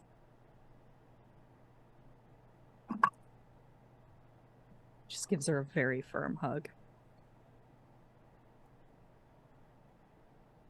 Okay.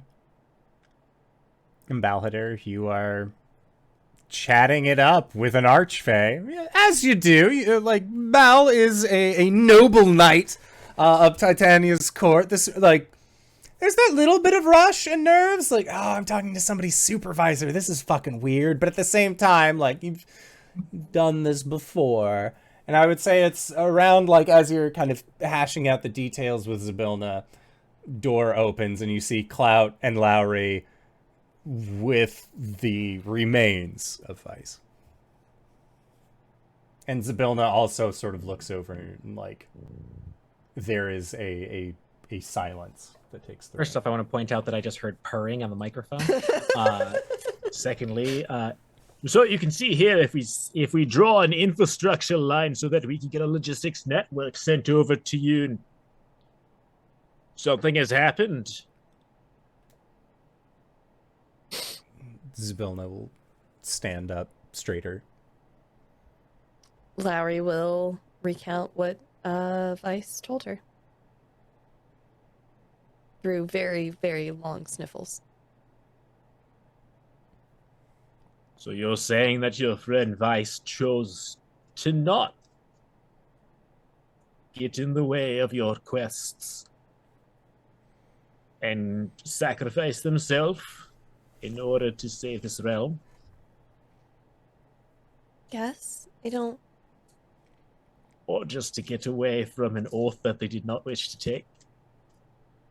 He does this bullshit all the time. Die?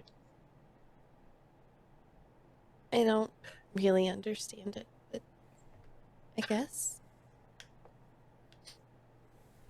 Well, if it is not their first time, although it is a heavy moment, that sounds like there is some reprieve knowing that it is possible that they may return again. Well, it's not necessarily dying. He tries to act like a selfish asshole. Well, he is a selfish asshole, but he's the kind of selfish asshole that puts his ass on the line for everybody else. And it's selfish as hell.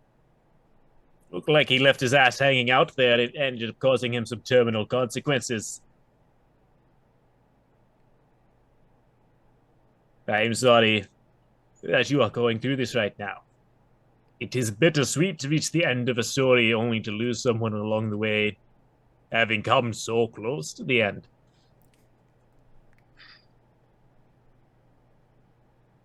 They were a good one. They were trying their best. At least they look like they are happy. Well, maybe he wants to give up on himself, but I'm not quite ready for that yet. You have something in mind? Gotta talk to Pam first.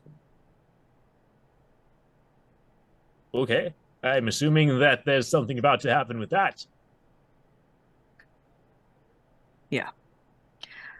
He's gonna look over at Lowry and just sort of like gesture her towards Sibylna.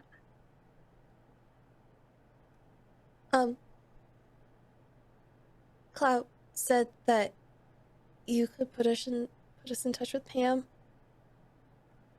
She nods. And says if that is what you would like.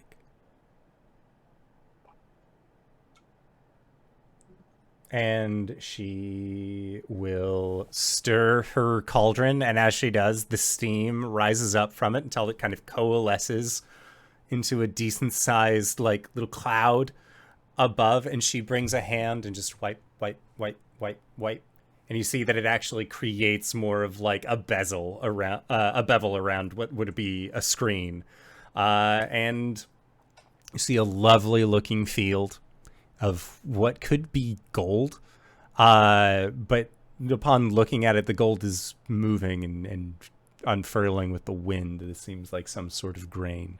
And you see what appears to be a rather small-looking individual, gnomish in stature, that is just working away. Like, tilling in the field. Got like a little scythe at their hip that they use to like kind of cut the grains as they come and go. But there is a piece on Pam's face that you had never seen them with. Even more so than when they were sleeping. In fact, sleeping seemed to be like the roughest point for Pam, but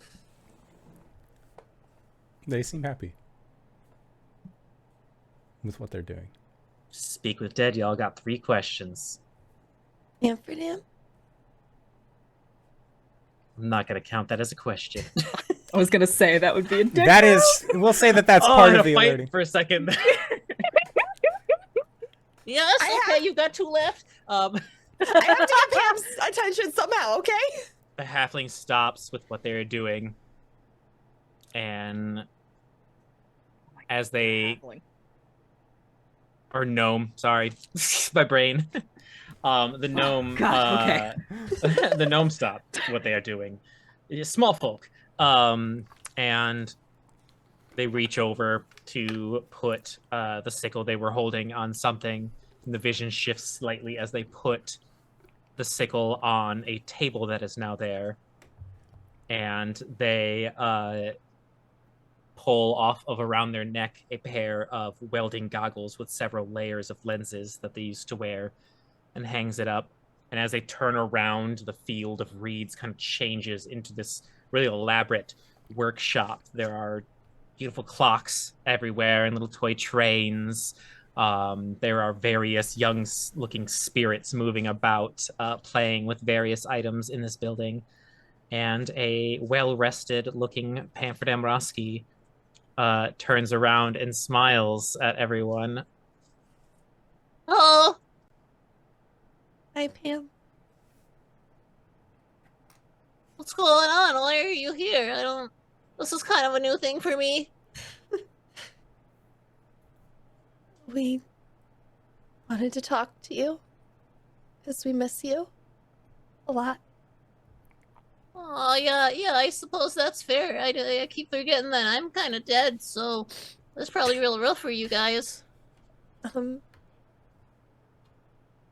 Yeah, you could say that. Kind of got this, like, weird feeling that I don't get to talk to you for very long, though. You know, we wanted you to know that we found your hands. And she'll pull the pipe out of her bag. And It's show no Pam. longer a pipe. You pull out a small music box.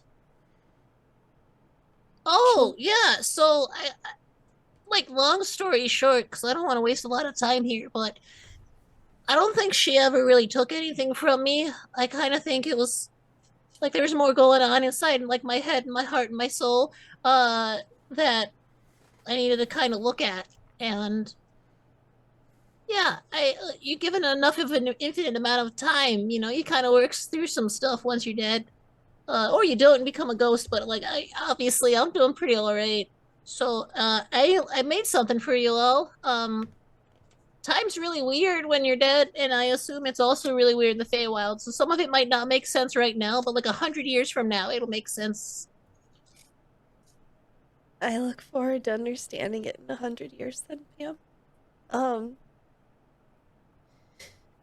Clout, do you...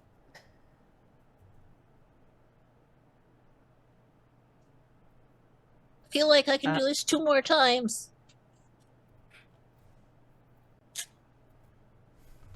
He'll step forward, kind of put a hand on Lowry's shoulder. Yeah, I guess we wanted to tell you, we did it, Pam. What did you do?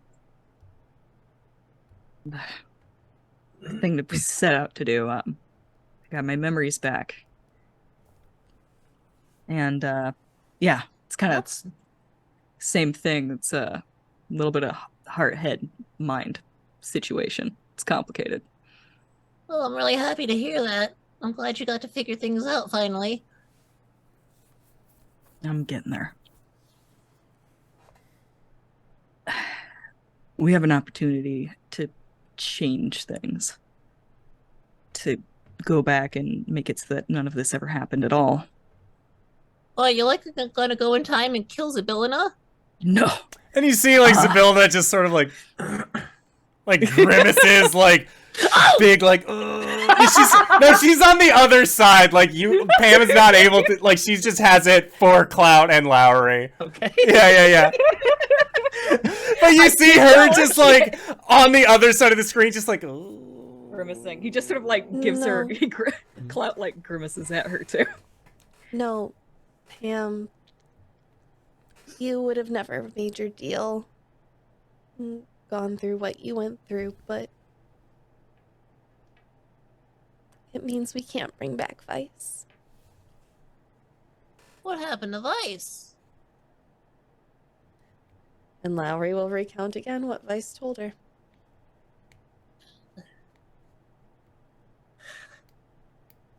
Well, they got out of it. I know that probably feels really weird on your end, but I think that's really good for them. I think being bound to an immortal dragon god that wants nothing but bad things for everyone is kind of really heavy to keep on your shoulders for an unknown amount of time. Vice did have a lot of things that they were holding on up there.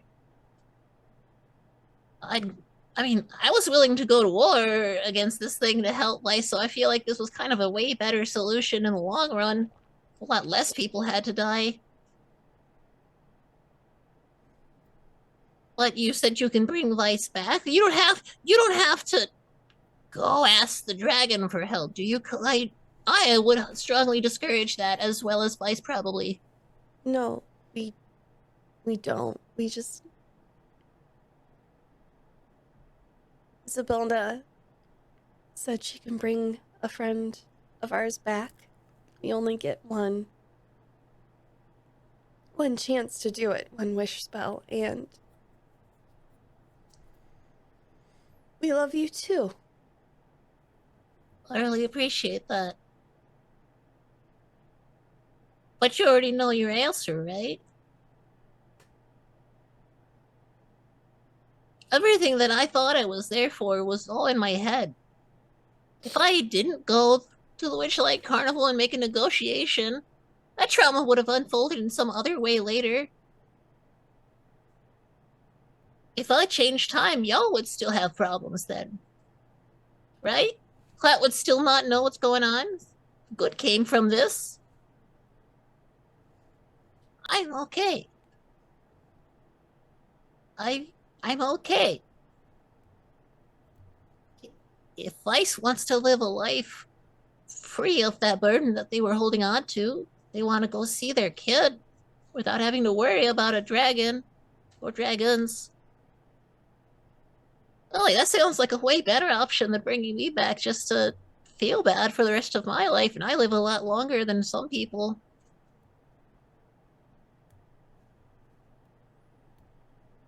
It's really good seeing you all again, and I'm really happy to see that you got all the way through things.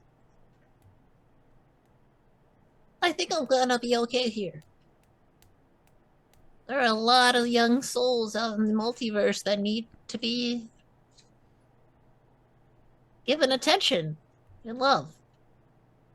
It's a lot better than what I used to do. I couldn't think of anyone better for them to be with, Pam. Aw, thanks. Thanks for being there to help, Lowry.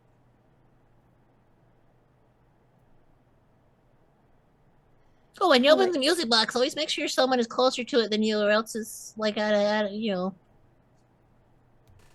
I feel like I'm running out of time, though. Is there anything else that I can do for you, or like words of wisdom or something like that before whatever happens? Well, I hope I don't cease to exist after this. Out of character, we still have one more question left, right? Yeah. Yeah. There's just like a look of intense concentration from Clout. He's paralyzed by FOMO. As like the conversation goes on, like not in a destructive way, but the toy shop has been falling apart and fading away around as if the spell itself is weakening and your ability to see where Pam is getting harder to maintain.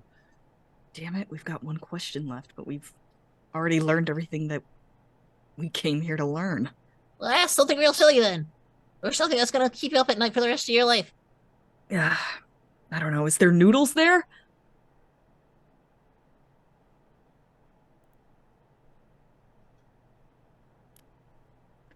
What? Pam is like incredulously holding back the spell. I have to answer that one.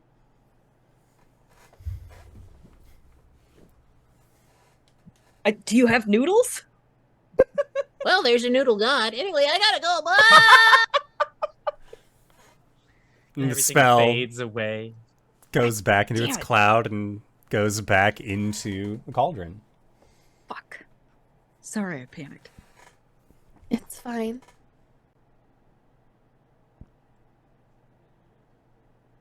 It's fine. Do you know what your wish spell is? Bring back Vice. Our Vice. But free him from whatever shit drove him to do this. We want him back. No strings. No deals. No servitude or pact. We just want him back. She nods and says, "This I can do." And she will go to her cauldron, scoop out a bowl of this nice, juicy broth. She will go over to Vice, and she will prop you up and pull your mouth down, pull the jaw down just a little bit so your mouth is open. She will begin to pour this broth beyond your lips. She will feed you some ramen. Vice, you have felt pain. You have experienced hurt. You understand what it is like to live beneath the claw of the Mad Pharaoh himself. In this afterlife that you have found yourself in, you have heard stories of eagles who eat at a man's liver relentlessly, and you are envious of him. You have heard stories of another man who pushes a boulder up a hill relentlessly, only to have it fall back down. You envy him. You have heard the stories of those who have been pushed beyond their limit and have snapped and gone through horrible, heinous crimes. And you envy them. Because in this moment where you are at, you are still within Bolas's reach. This doubled soul of yours forever within his claws. And you can feel an eternity of that strain. It is then strange to say that you would smell the broth of a noodle house. Through this pain and through this struggle, you find yourself lacking on all of those things. And instead, you sit abruptly at a seat in front of a cart that is serving noodles.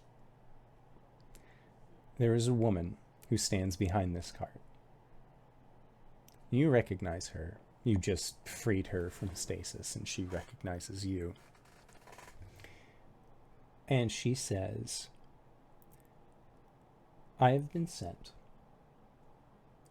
for the purpose of returning you. There is several slow blinks before Vice says, well, I can see that he's getting very inventive with the torture. And she nods. A slow nod followed by a smile, and says, I wouldn't worry about Bolas. And I'm sure that that does not put you at ease. However, do you want to know a little secret? Sure. And she will shine one of the bottom plates that she has and says, in a previous life, I was a very bad person.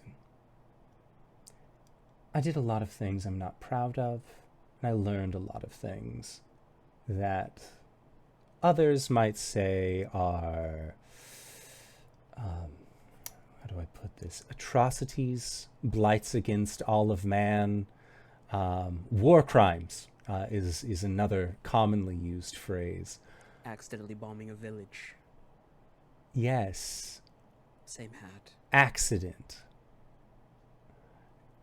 One thing that I learned how to do was open gateways to call individuals. I got into some pretty nasty relationships, and as it turns out, your former patron, he and I have a history. Oh, Yes. damn. Now, the fun thing about having a history with someone is that every once in a while they forget to change out a password or a secret phrase and leave themselves open to a vulnerability. A vulnerability that can be exploited. Do you want to see what fun we're having today? Vice has a bowl of noodles up to his lips. Yes, this is going to be rather fun. And she will turn her hand and show on this plate that has been turned into a viewing screen the Mad Pharaoh in the pools of meditation. In numerous eons have passed that this elder dragon has sat plotting, scheming, thwarted by the Gatewatch, thwarted and Ravnica, but still ready to create a universe under their beck and call, under their thumb. You see a small mouse hole sized opening, the minusculest of portals open. And you see a drop of blackened oil come out and fall into the pool. The oil begins to spread, taking with it the pool. No longer these clear waters, they turn an Icarus black, and from inside of that ichor you can see what look to be claws, nails, body parts that are all beyond what one might consider to be right in any way, shape, or form. And it looks as if the oil, in and of itself, has a mind of its own. And you watch as it races towards the only living thing in this plane. Bolas has so little time to fend himself against this oil that seems to want to coat this entire plane to itself.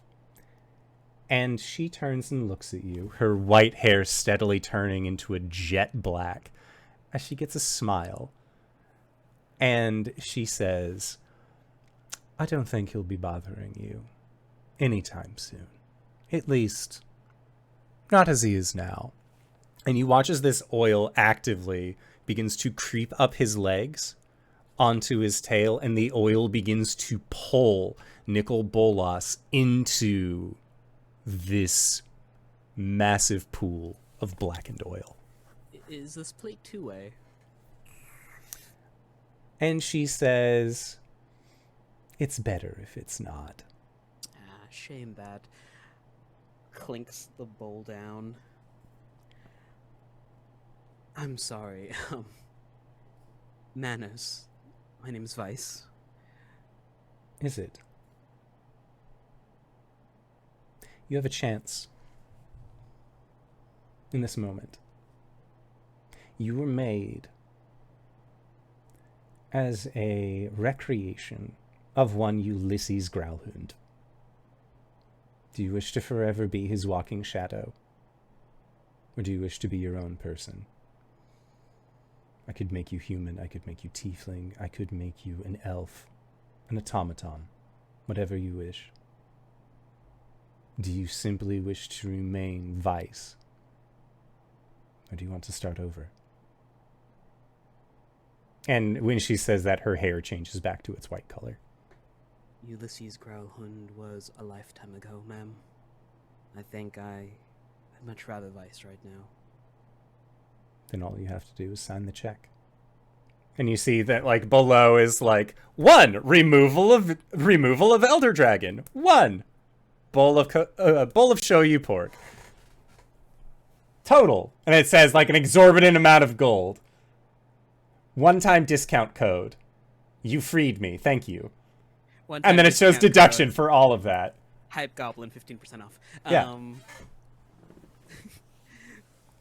Vice signs it VICE and ends it off with a flourish. How mad are they? Oh. That's going to be a question better suited for them, don't you think?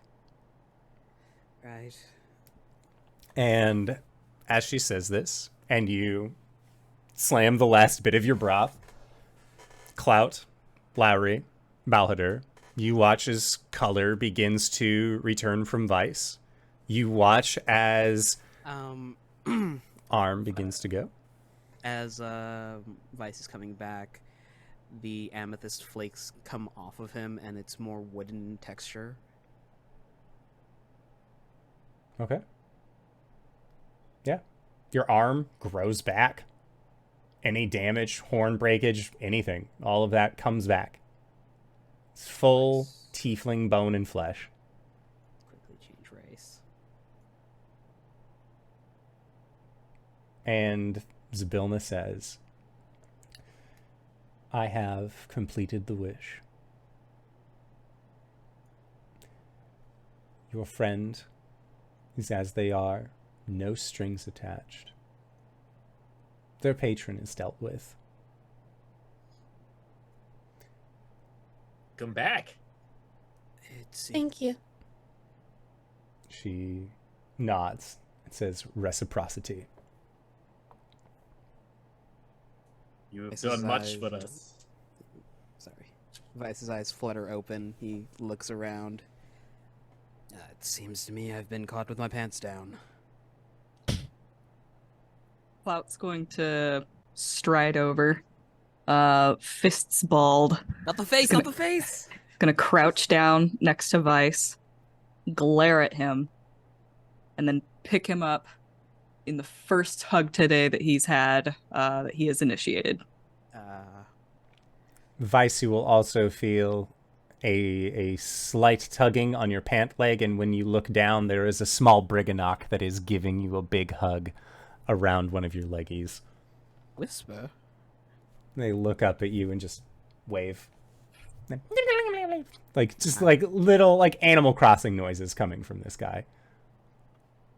Clout's gonna break the hug and just, like, hold him at arm's length at the shoulders, look him in the eye and say, if I have to go back and make peace with my family, then so do you. All right. Consider it a deal. And then he As just kind of, like, claps him a little bit on the face. As that said, underneath Cloud's arms just comes shooting Lowry, hugging Vice. My back is reconstituted. Like a mushroom-clad torpedo around the middle. Aww. Hey. Hi. Hi. Sorry for having you witness that. I wasn't myself.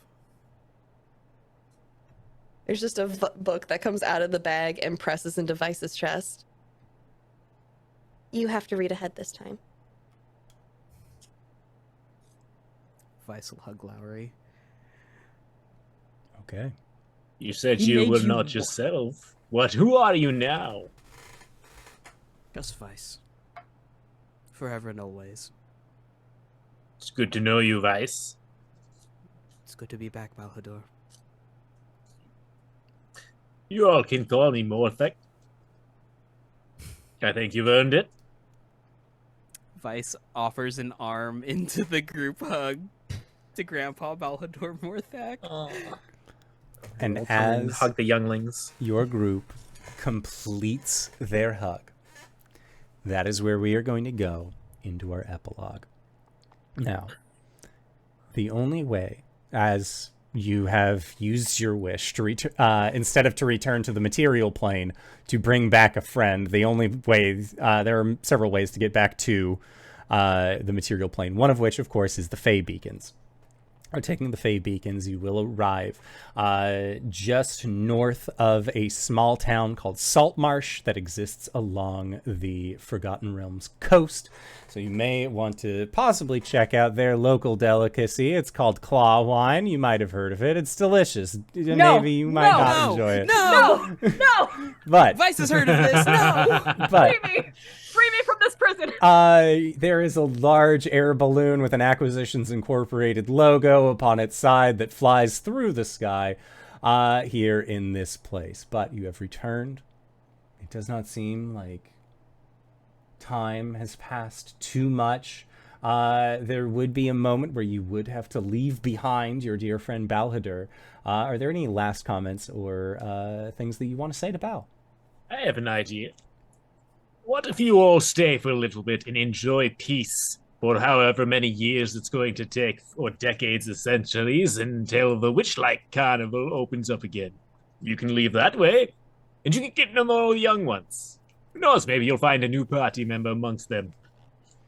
Sorry, Bal, but I've put this off for long enough. I'll take you up on that, though, at some point. But I think I understand.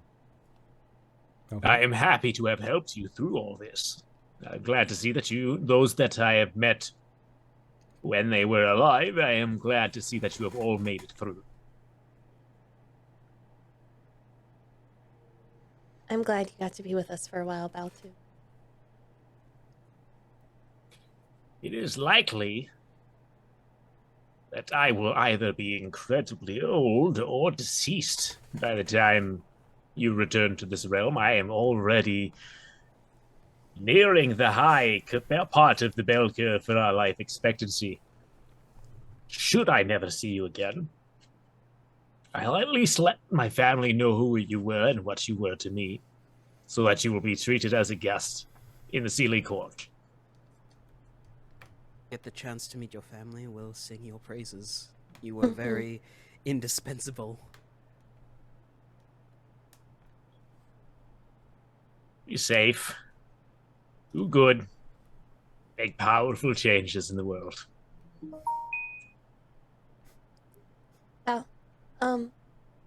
Just in case. Lowry's going to scoop a new mushroom off of her hat and give it to Belle. I shouldn't eat this one, should I? I know that you watch over your own younglings every night and say words for them. If you do the same for me. It's been I a would long time. gladly.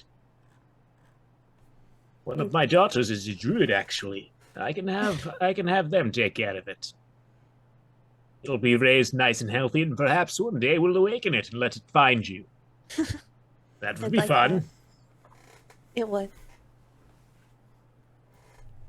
Thank you. We'll give Belle a kiss on the cheek.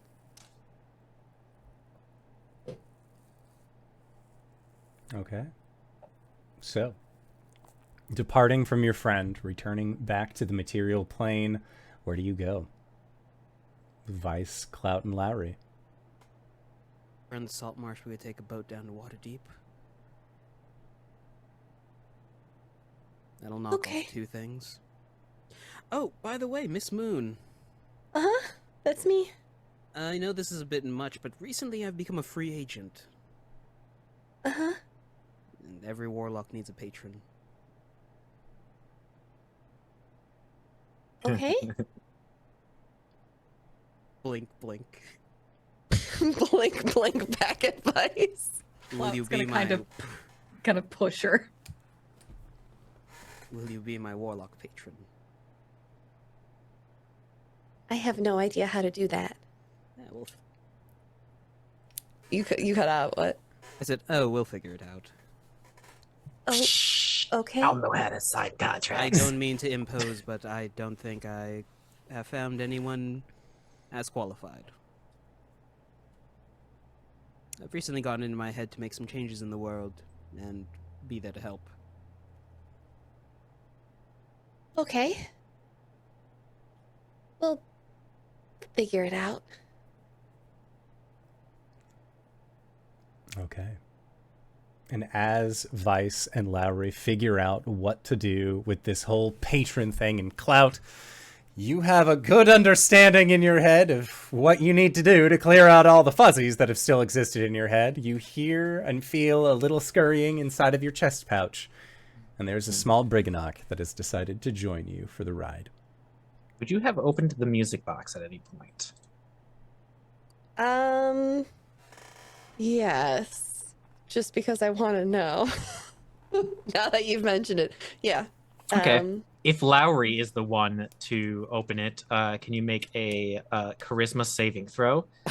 As some sort of magical effect seems to be trying to take over your voice momentarily. Oh no! I willingly fail.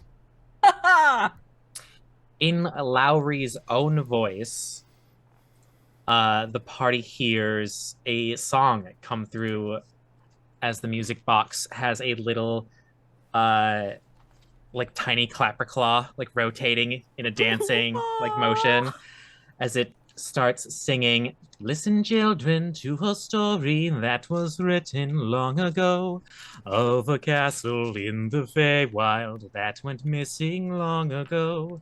3 hags from the Hourglass Coven stole Zabelna's world in health.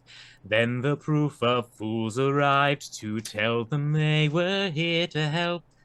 And it just goes on, telling the tale of the proof of fools arriving to Prismeer to set things right. I imagine that this song continues over several vignettes of what happens after This is our the pan up adventure. in the Studio Ghibli, like slight, like stills of just you guys getting into shenanigans for sure. The credits are rolling, Mhm. and then like as we get towards the end credits, unless anybody else has anything to say, No. there is. Yeah, there's a montage of their journey back to Waterdeep. Clout and Vice showing Lowry around, like getting Spot up where I to got beat up. yeah, like getting up into like shenanigans, like climbing up on top of the giant statues throughout Waterdeep, like throwing fish at the dragon in the harbor. Going to go see the races. Yeah, there's one of them just coaxing Lowry through the portal as she's terrified to return to the material plane. There's one Aw. still of a giant mushroom that has been turned into a house that several Dragonborn are living in. There's one of Love Vice it. leaning against the corner of an alley, and then there is Hubris and his daughter walking in the street. And then as the credits begin to slow, we get an image of Vice psyching Clout up in front of a window that says Impkin Alchemicals. And he takes a deep breath, pushes open the door, and we see the static begin to clear. And just before we see her face, we cut to black. And along the black screen, after all the credits have rolled, you see a small blue will-o-wisp that shoots across in a flurrying motion, and it says, "Thank you all for playing." And you see a little Briganock chasing after the will-o-wisp. And that is our game. Thank you to everybody who decided to stop by and join us for this wonderful foray into the wild beyond the Witchlight. I had an absolute blast with these players. I know that we went on a little bit longer than we normally do. We're like an hour and a half over time, but kind of Worth needs it. to happen in order for us to get to the end of this here story. So I'd like to say thank you to everybody who decided to stop on by and join us, because we couldn't do shows like this without all of you wonderful people. Speaking of these wonderful people, RJ, where can we find you? What do you do? Hey everybody, I'm RJ, and you can catch me at rjustice282 on Twitter and Twitch, where I tweet about the nerdy things in my life and sometimes stream with my friends. Biggest news I have to date, hey y'all, coming up on Wednesdays over at the HypeGoblin's channel, I'll be DMing a Humblewood game. Get the fuck out of here. It's gonna be great. I have so many puns, it's gonna rattle some heads. I've told Danae all of them, and she has cringed. I have suffered so much psychic damage that that's the end of the statement. Other than that, I'm in various places on the interweb, so if you want to see me and see me doing my thing, check out my Twitter, because I retweet whenever I go live. DanaeKeener.com.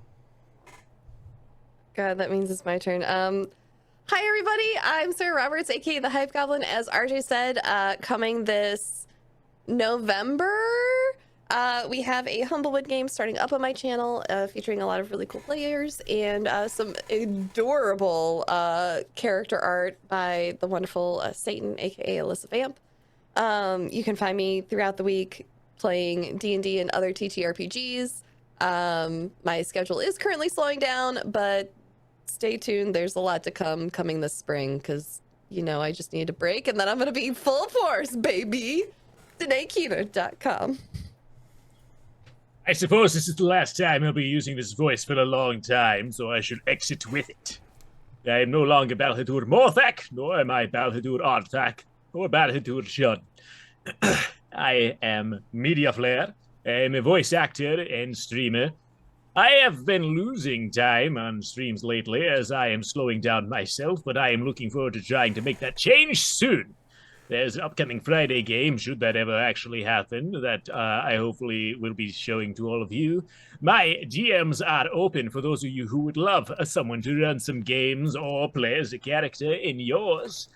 And you can also hear me as the character Russell Gainsley in HubNet, one of Star Citizen's most foremost news networks.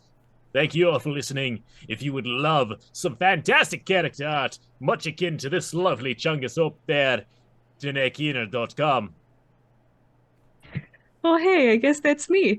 Hello, everybody. I'm Wings, also known as Danae Keener. You can find me at DanaeKeener.com. I do nerdy drawings mostly related to D&D and a lot of things on this channel.